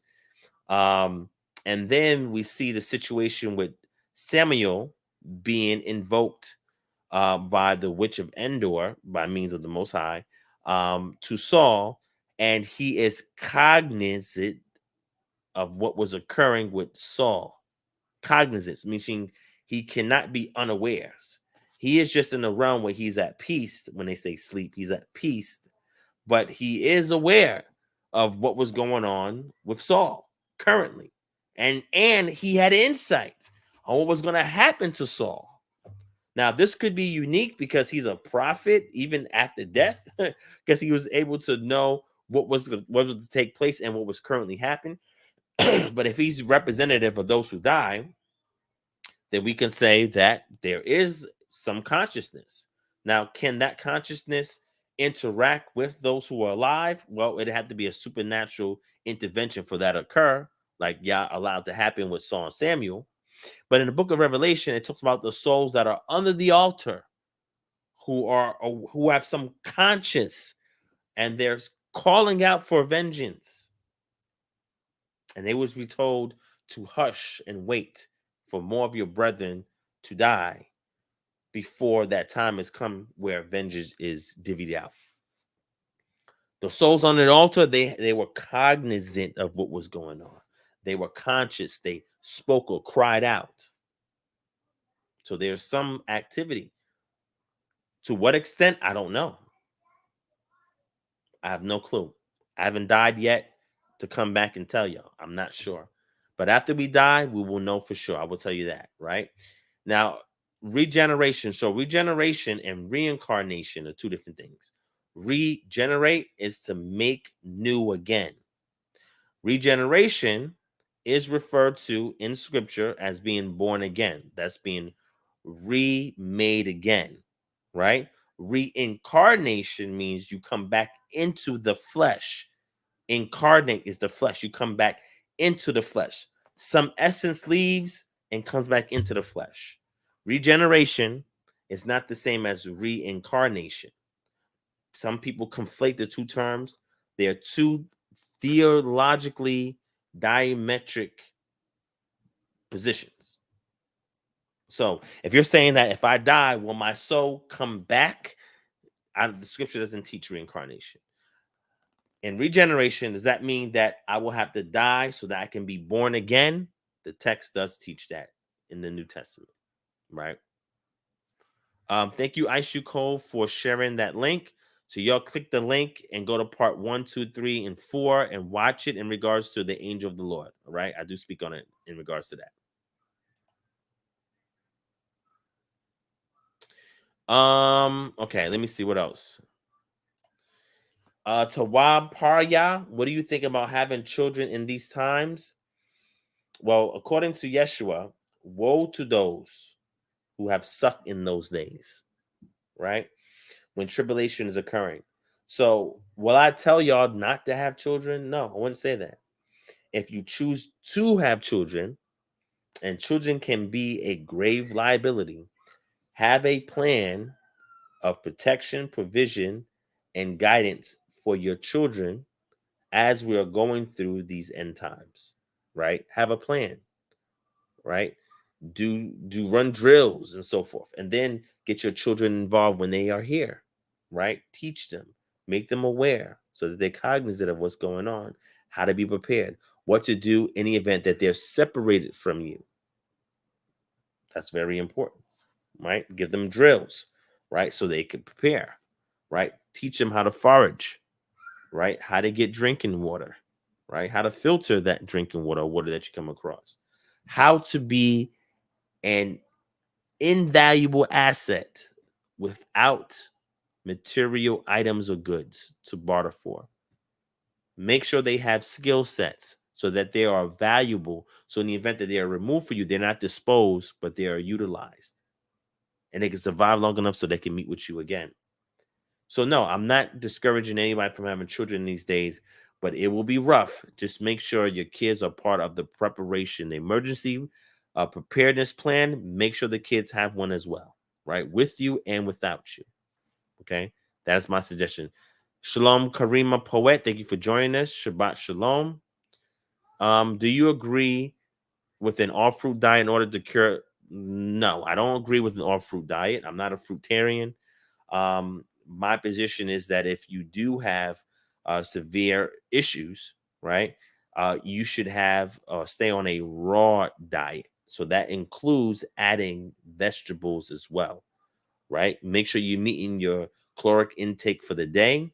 Make sure you have proteins, healthy fats, and carbohydrates in your diet. Now, if you have something like cancer, a ketogenic diet is very important to have those ketones produced by the liver to starve your cancer cells that are replicating, because they cannot uptake ketones. They can only uptake the available sugars, right, in the blood. So glycolysis is how they uptake what they need to continue to replicate, and they cannot take in ketones. You cannot sustain a ketone diet, a ketogenic diet, for a long period of time. I would say do it in spurts. You do it for 1 week, then you stop. Wait 2 weeks, do it for another week, and you keep doing that until you see some progress in regards to your cancer. Is this a cancer cure? I'm not saying that, but I am saying that if you try that method and you can reduce the cancer and you can get that confirmed by your primary care physician, then great. But if you are ill, I recommend an all fruit and vegetable diet. Make sure you're getting your proteins from plant-based sources and have it as raw as possible. You also do need to have healthy fats. So I recommend you eat a lot of avocado and related fruits, because avocado has a seed, right, that have healthy fats. And you can get your carbs by eating everything. Also, make sure the diet that you do eat has a low glycemic index. In the event that you have something like diabetes or some other ailments, that would generally help with that. The goal is to reverse the condition, and we have a program called Naturopathic Eating where we educate you more on that. I'm hesitant to give a lot of details out because we have a separate program within our ministry that deals with that. But these are just some basic things that you should know if you do get sick or ill. Having an all fruit diet, you're going to miss a lot of items with an all fruit diet, a lot of items. So I would not recommend an all fruit diet, but a raw based diet is the best. If you can eat raw foods and everything and have minimal processing with that food, if you're ill, it will definitely help with a lot of illnesses. All right.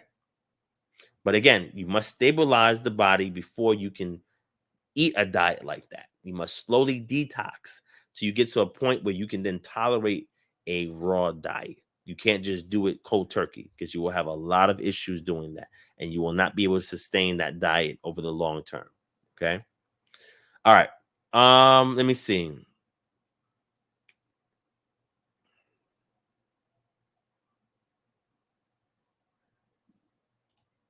I mean, we could speculate on that. Definitely, we could speculate on that. Shabbat Shalom, a set apart girl. Thank you for joining us. Let me see. What would you say is the biggest problem with the name Araya, divine? Araya? What do you mean by that?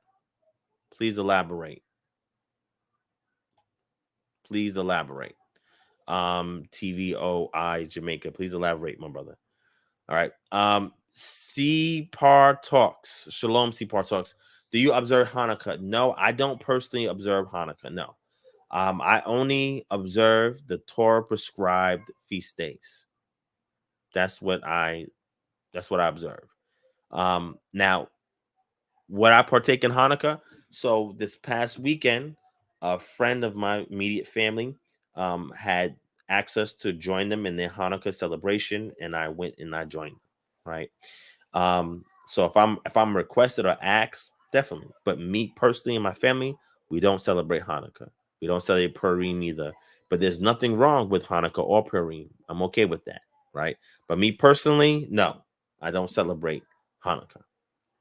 All right. Well, yeah. So again, Yahoo is, from my research and what I've proposed to y'all, and I mentioned some of that in that lecture I told y'all about, is the earliest name for Yah, right? Yah came as you drop off the suffix, and Yod He Vav He came about in the ministration of the royal court, right, as the name that they used for Yah.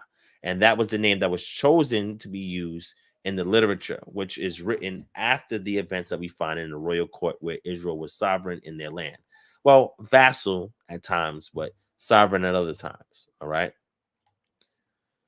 Do you eat meat? Pause. As in animal flesh? Yes, I do eat meat. I eat lamb. I eat chicken, as organic and minimally processed as possible, right? And fish, right? And I eat white meat, not dark meat. So yes, I do eat meat. Pause. Do I eat it every day? No. But do I eat meat? Yes.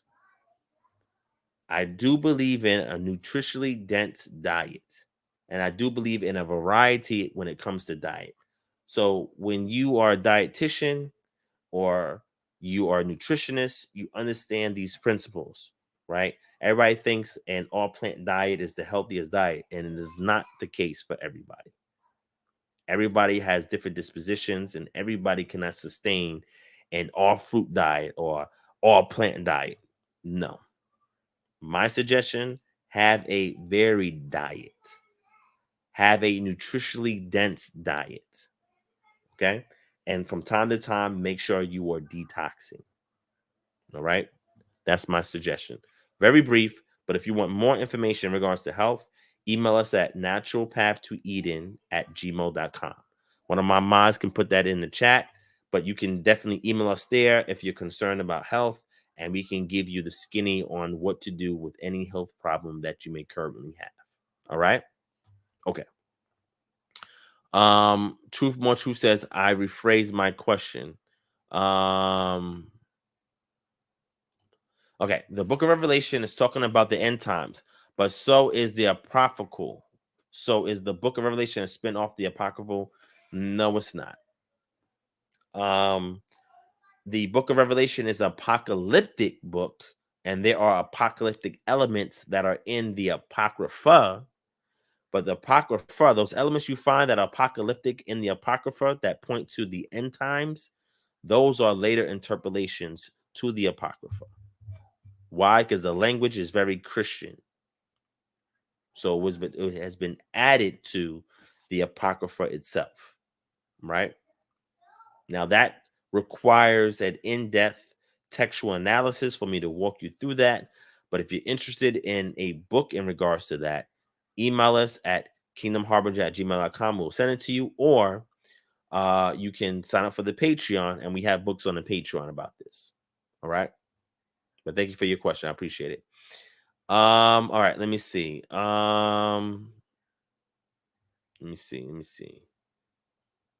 All right. Was Christ teaching Christian pacifism in Matthew 5:39-44? No. And what he was the immediate audience he was speaking to were the Jews. So the context is one Jew to another Jew. The expectation is both Jews should be keeping Torah. And by your actions towards your fellow kinsmen should invoke or provoke, better word, provoke him to keep Torah. So if he takes something from you, he must provide restitution. If he walks you with 1 mile, you go 2. The objective is to inspire him to get back to Torah. That's the immediate audience. Not the Romans, not the Gentiles, not the Greeks. That's not Christian pacifism. It's dealing with Torah keeping individuals. Hopefully that answers your question. Set Park Girl says, please drop the link. What link are you referring to, sis? Let me know. What's going on, my brother Nazarene of the Way? Shalom. Seeing you cleaning up on them Clubhouse streets. All right. Ahaya. So Ahaya, which you'll get a lot of proponents from GOCC would say that's the name of the Most High. Well, then they say it's the title of the Most High. Well, Ahaya is definitely not the name of the Most High. Eye, Asher Eye, as it's said in biblical Hebrew, we translate as I am that I am. Well, saying I am, right? I am that I am, Eye, that is said by a lot of individuals who say that I am. Does that mean all of them are the Father? No, it does not. So Ahaya just simply means I am. It's not a name. When he says Eye, Asher Eye, that is a title. It's a phrase that encompasses who he is towards his enemies. I am that I am sent you. And then towards the Israelites, I am that I am sent you. But then he says, but my name Yahweh, Yod-Heh-Wav-Heh. See, he mentions that. That's also part of Exodus chapter 6. He mentions Yahweh. So, Ahaya is not the proper name of the deity. It is Yod-Heh-Wav. And then later on develops to Yod-Heh-Wav-Heh. And then Yod-Heh-Wav is shortened to Yod-Heh. That's it. Yah. With the mapik in the final Hey. Right? Oh, okay. Yeah, so you just email us, right? I asked one of my mods to put it in. I don't know if they did. Yeah,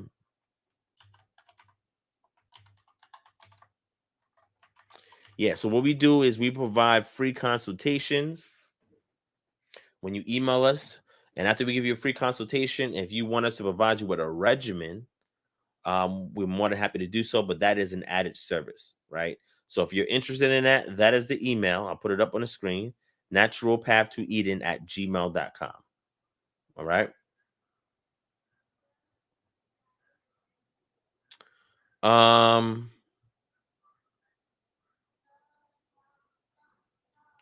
Yeah, I was asked this question before, and I said that that is a possibility, right?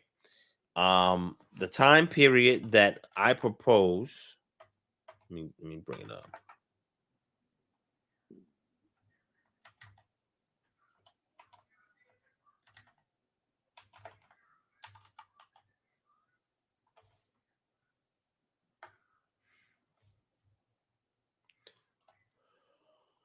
The timeline that I propose for Abraham is, let me see if I can find it real quick.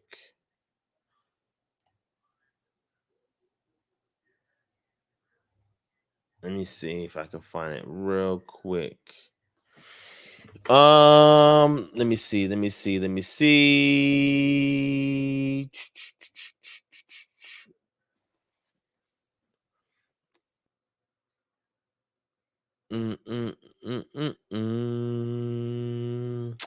timeline that I proposed to Abraham. Hold on, let me find it. I know what it said. Hold on.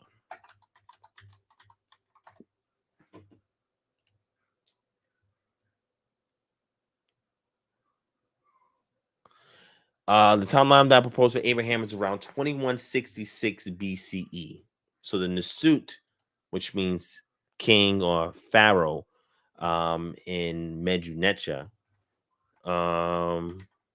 that he would have encountered, the one that's mentioned, but we don't have his name.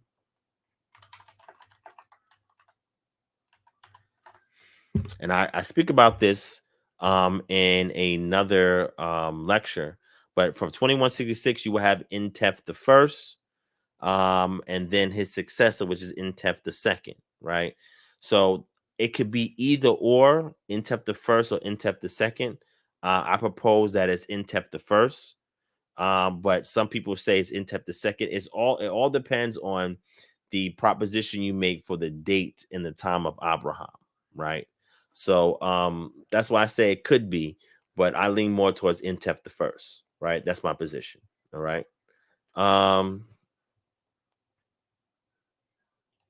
Yeah, about turning the other cheek. It was Lamentations in Isaiah. I spoke on that before. I did a portion of a live stream going into saying, well, actually, no, it's on the Patreon. I'm tripping. Hold on, let me see. Let me bring it up for you on the Patreon.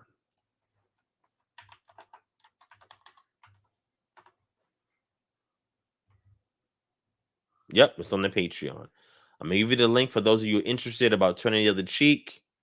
Is it a New Testament invention? Right? Here's the link for that.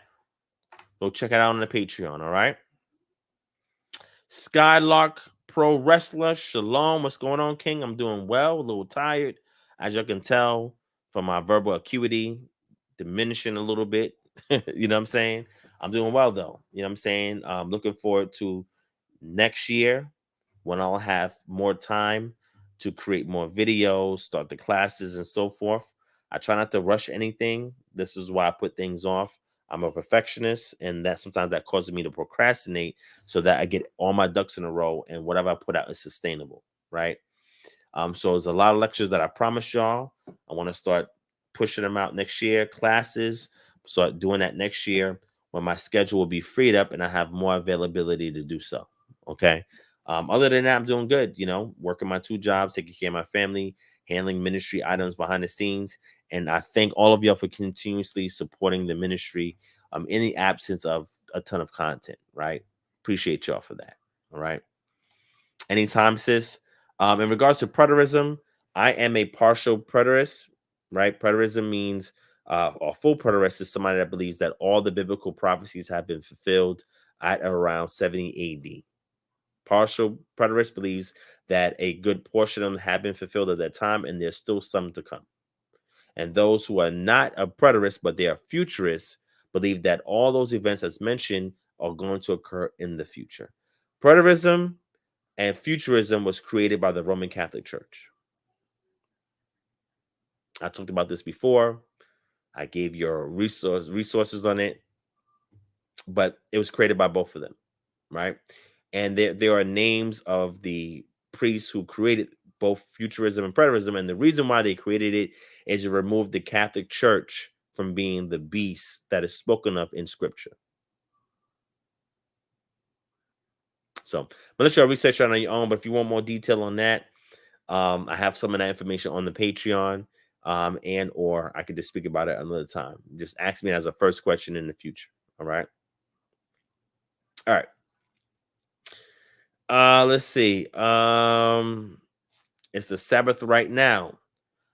Shalom, Mr. Shemzi, all the way in the UK. We plan to be there next year in the UK, setting up that KHM chapter. We're gonna restore all of those chapter launches again. We're looking towards Houston, Toronto, UK, and somewhere in Ohio we have on the list, and a couple other cities. But the UK is one place we plan on going, y'all willing, and we're gonna set that chapter up. So hopefully, looking forward to see you then. All right. All right. So we got about, I'm gonna do about 5 more minutes of questions. Let me see real quick. If Elohim said there would be no flood again, but Daniel 9:26 says there will be a flood. All right, in Daniel chapter 9, verse 26.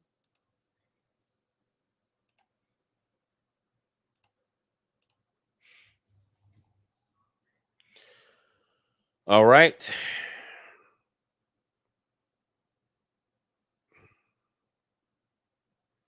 And I think your interpretation of that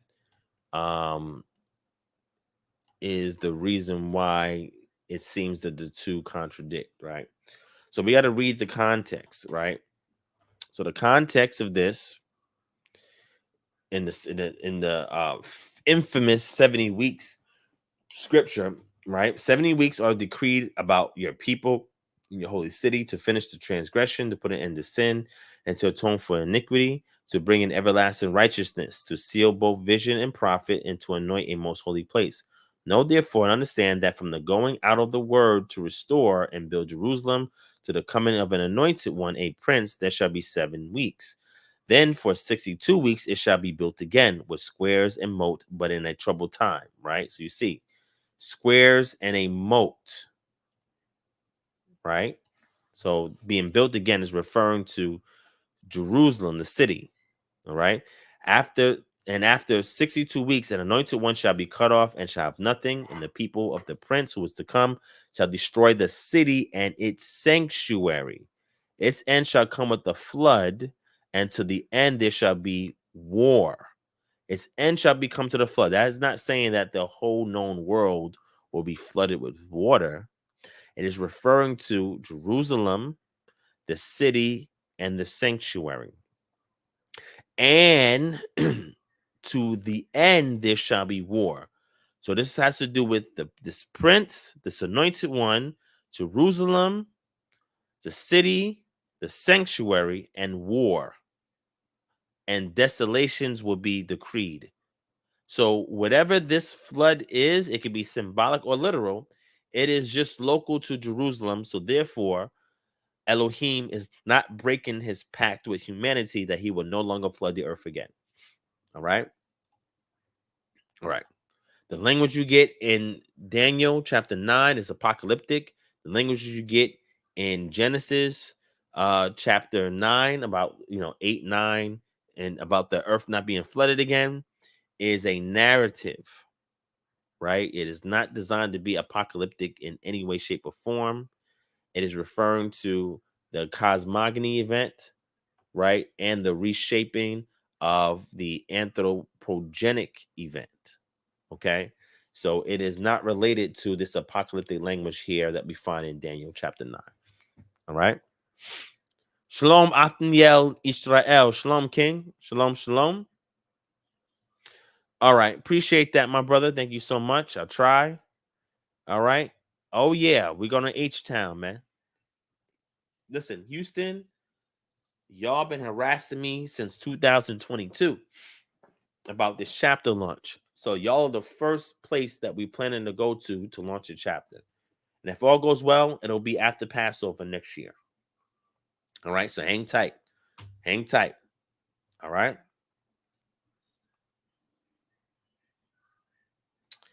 Okay. So last question, real quick, and I'm gonna close off. Saint Jojo Jack, Shalom Divine. What do you think of the biblical teraphim? So I mentioned the teraphim to y'all before, and I told y'all these could be votive items, right?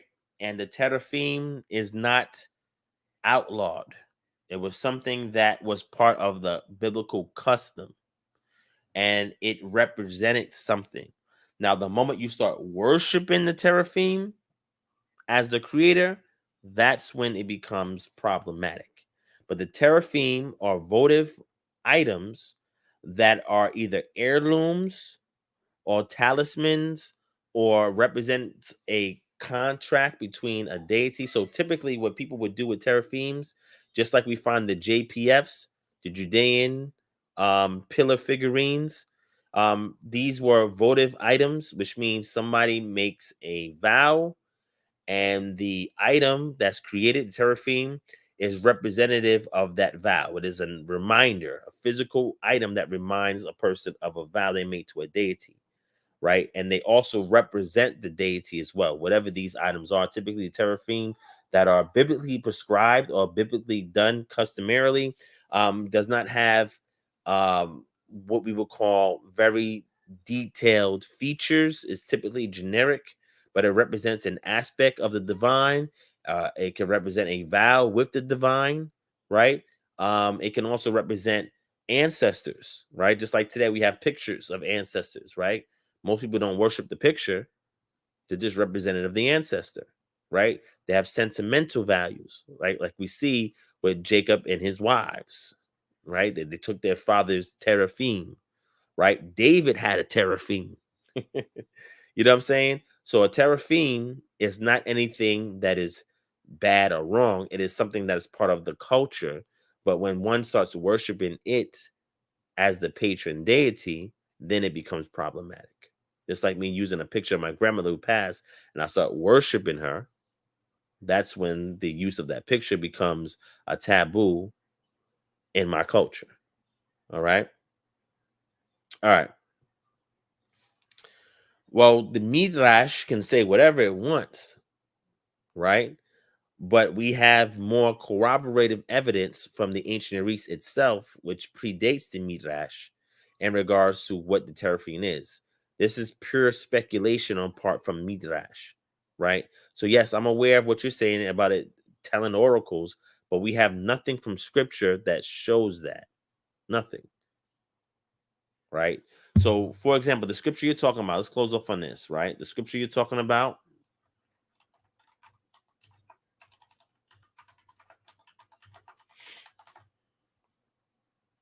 that is incorrectly called household idols, but whatever. Genesis chapter 31, right? Let's go there.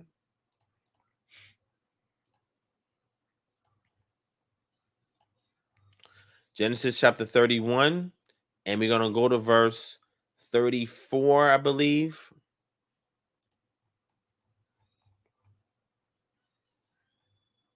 "33. So Laban went into Jacob's tent and into Leah's tent, and it said, oh, wait, hold on. Let's go up a little further, right?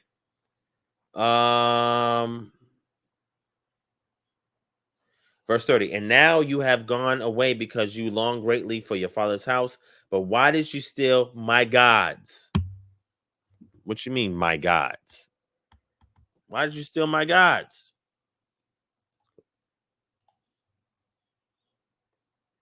See the word there?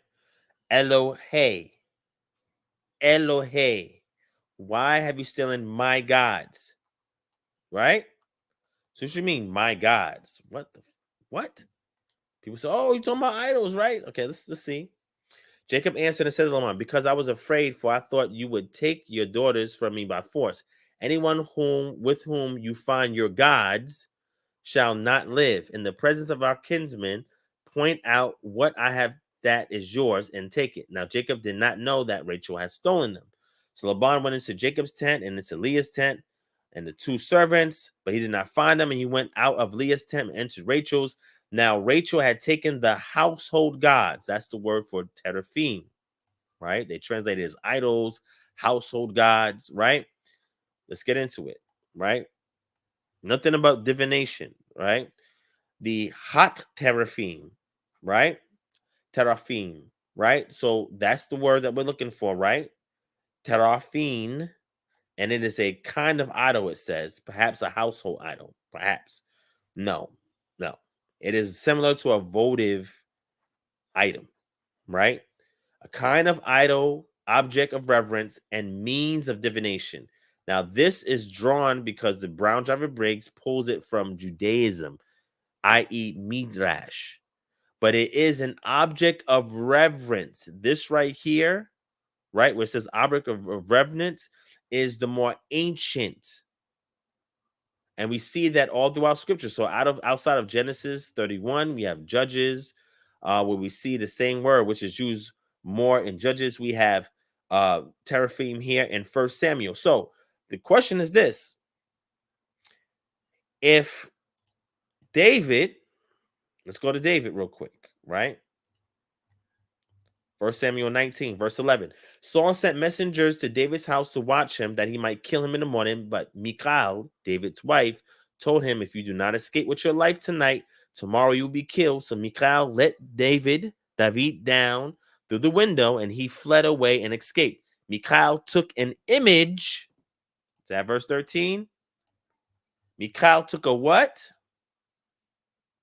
A teraphim. Same word. She took a teraphim. It was in his house. It was in David's house. And laid it on the bed and put a pillow of goat's hair at its head and covered it with clothes. What is David doing with an oracle? What is he doing with that? David had the ephod. The ephod gets you the Urim and Thummim. You can do divination through that.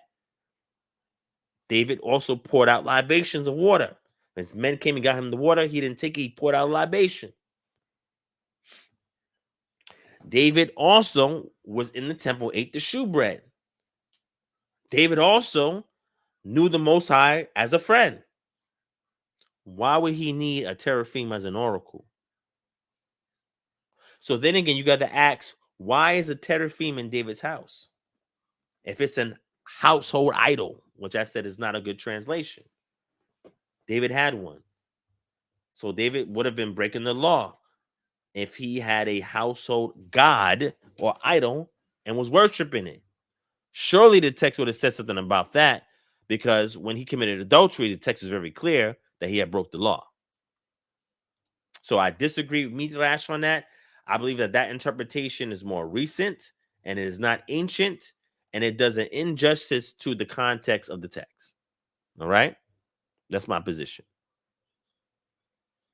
The Hebrew New Year, literally speaking, like from literature, is in what we call the spring, right? Which would be Aviv. Tishrei, that is something that developed over time because that was based off of the final harvest at the turn of the year, right?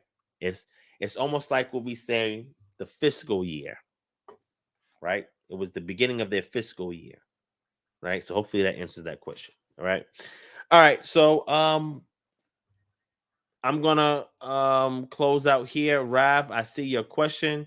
That's gonna require some time to answer. However, I will give you a book about sacrifice if you're interested in that, of other cultures in the ancient Near East. Let me give you a book real quick so you don't think that I'm ignoring you, which I definitely am not. I'm gonna give you a book. It's called Sacred Killing. The archaeology of sacrifice in the ancient Near East. I'm gonna go ahead and give that to you. You go ahead and read it, and that will answer your question. Okay. Here's the book for you. Don't say I didn't give you nothing, my brother. Okay. All right, family. And I see you have the Enyame symbol as well. Awesome. All right. So Judah, I'm not gonna answer that question because I'm about to close out.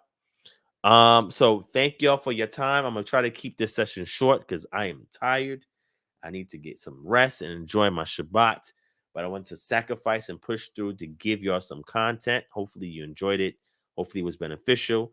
I appreciate y'all for hanging out with me and the KHM family up until 2:17 a.m. Eastern Standard Time. Give yourselves a round of applause. Y'all the true VIPs. Hopefully you enjoy your Shabbat, get some rest, focus on the Most High. I will be at the Messiah Conference later on today. Actually, I need to get some rest for that as well. That is at 11 a.m. I probably won't make it on time, probably be at 11:30 or something like that, because I'm probably going to get as much sleep as possible before I head out to that.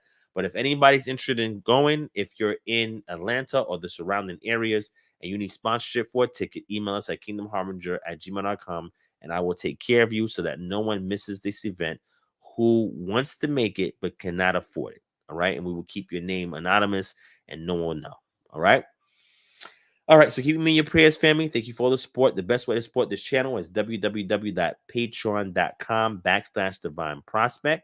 If you want to financially support us, also you get a huge ROI once you sign up, because we have almost 1,000 items on our Patreon with a repository of books, articles, video, exclusive content, Bibles, audio Bibles, video, all types of stuff on there, right? So it's the after party. So once we shut this down, go to Patreon, go through the content, and splurge. All right.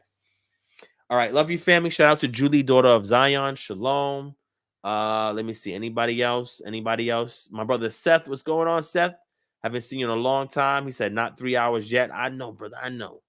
I would push you a little further, but I'm very tired, right? And you can see it's affecting my verbal acuity. So I'm gonna quit while I'm ahead.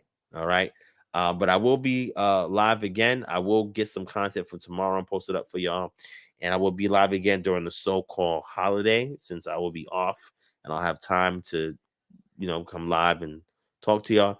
Shout out to Sebastian Joachim. Love you, broski, from a follower of Christ. Thank you for joining us. I appreciate it, my brother. Stick around. Stick around, my brother. Stick around. All right. Let me see. Anybody else I missed? Anybody else I missed? I think I got everybody I see here. HXN, shalom. Nat Turner, shalom. Rav Kemuel, shalom. TVOI Jamaica, shalom. Let me see. Jason Rogers, shalom. Great question you asked. Please ask it on the next live stream, and I'll take care of it for you. I promise. Let me see. Tawab Parya, shalom. And anybody else? Anybody else? They got everybody. Okay, that's everybody. Want to make sure it goes on record. Those of you who are here that support this channel, support us as a ministry. If you need anything from us, if we can help you in any way, if we can serve you, email us at kingdomharbinger@gmail.com. We also offer a ton of services and programs. You can find out and products as well. You can find those out in the description below if you're interested in supporting us even further and getting items that can immediately empower you, educate you, equip you, etc. And if there's any improvements we can make on the channel, email them to us at kingdomharbinger@gmail.com. And if you want to sign up for KHM, which is the best ministry in the Israelite community, from my opinion, right? The link is in the description below, right? Sign up, help us take this information and transform it into a workable solution that can resolve societal ills in our community, right? Join the team. So like I say, man, join the team. And again, we'll be international this year. This upcoming year, 2024, y'all willing. And we'll just keep growing from there, man. All right. So much love to all of y'all. Thank you for support. I am tired. I am out. Shout out to the spirit of Yah, Baruch Shabbat. Yes. And thank you for watching. I will see y'all again soon. I love your family. Thank you for support. Peace and shalom.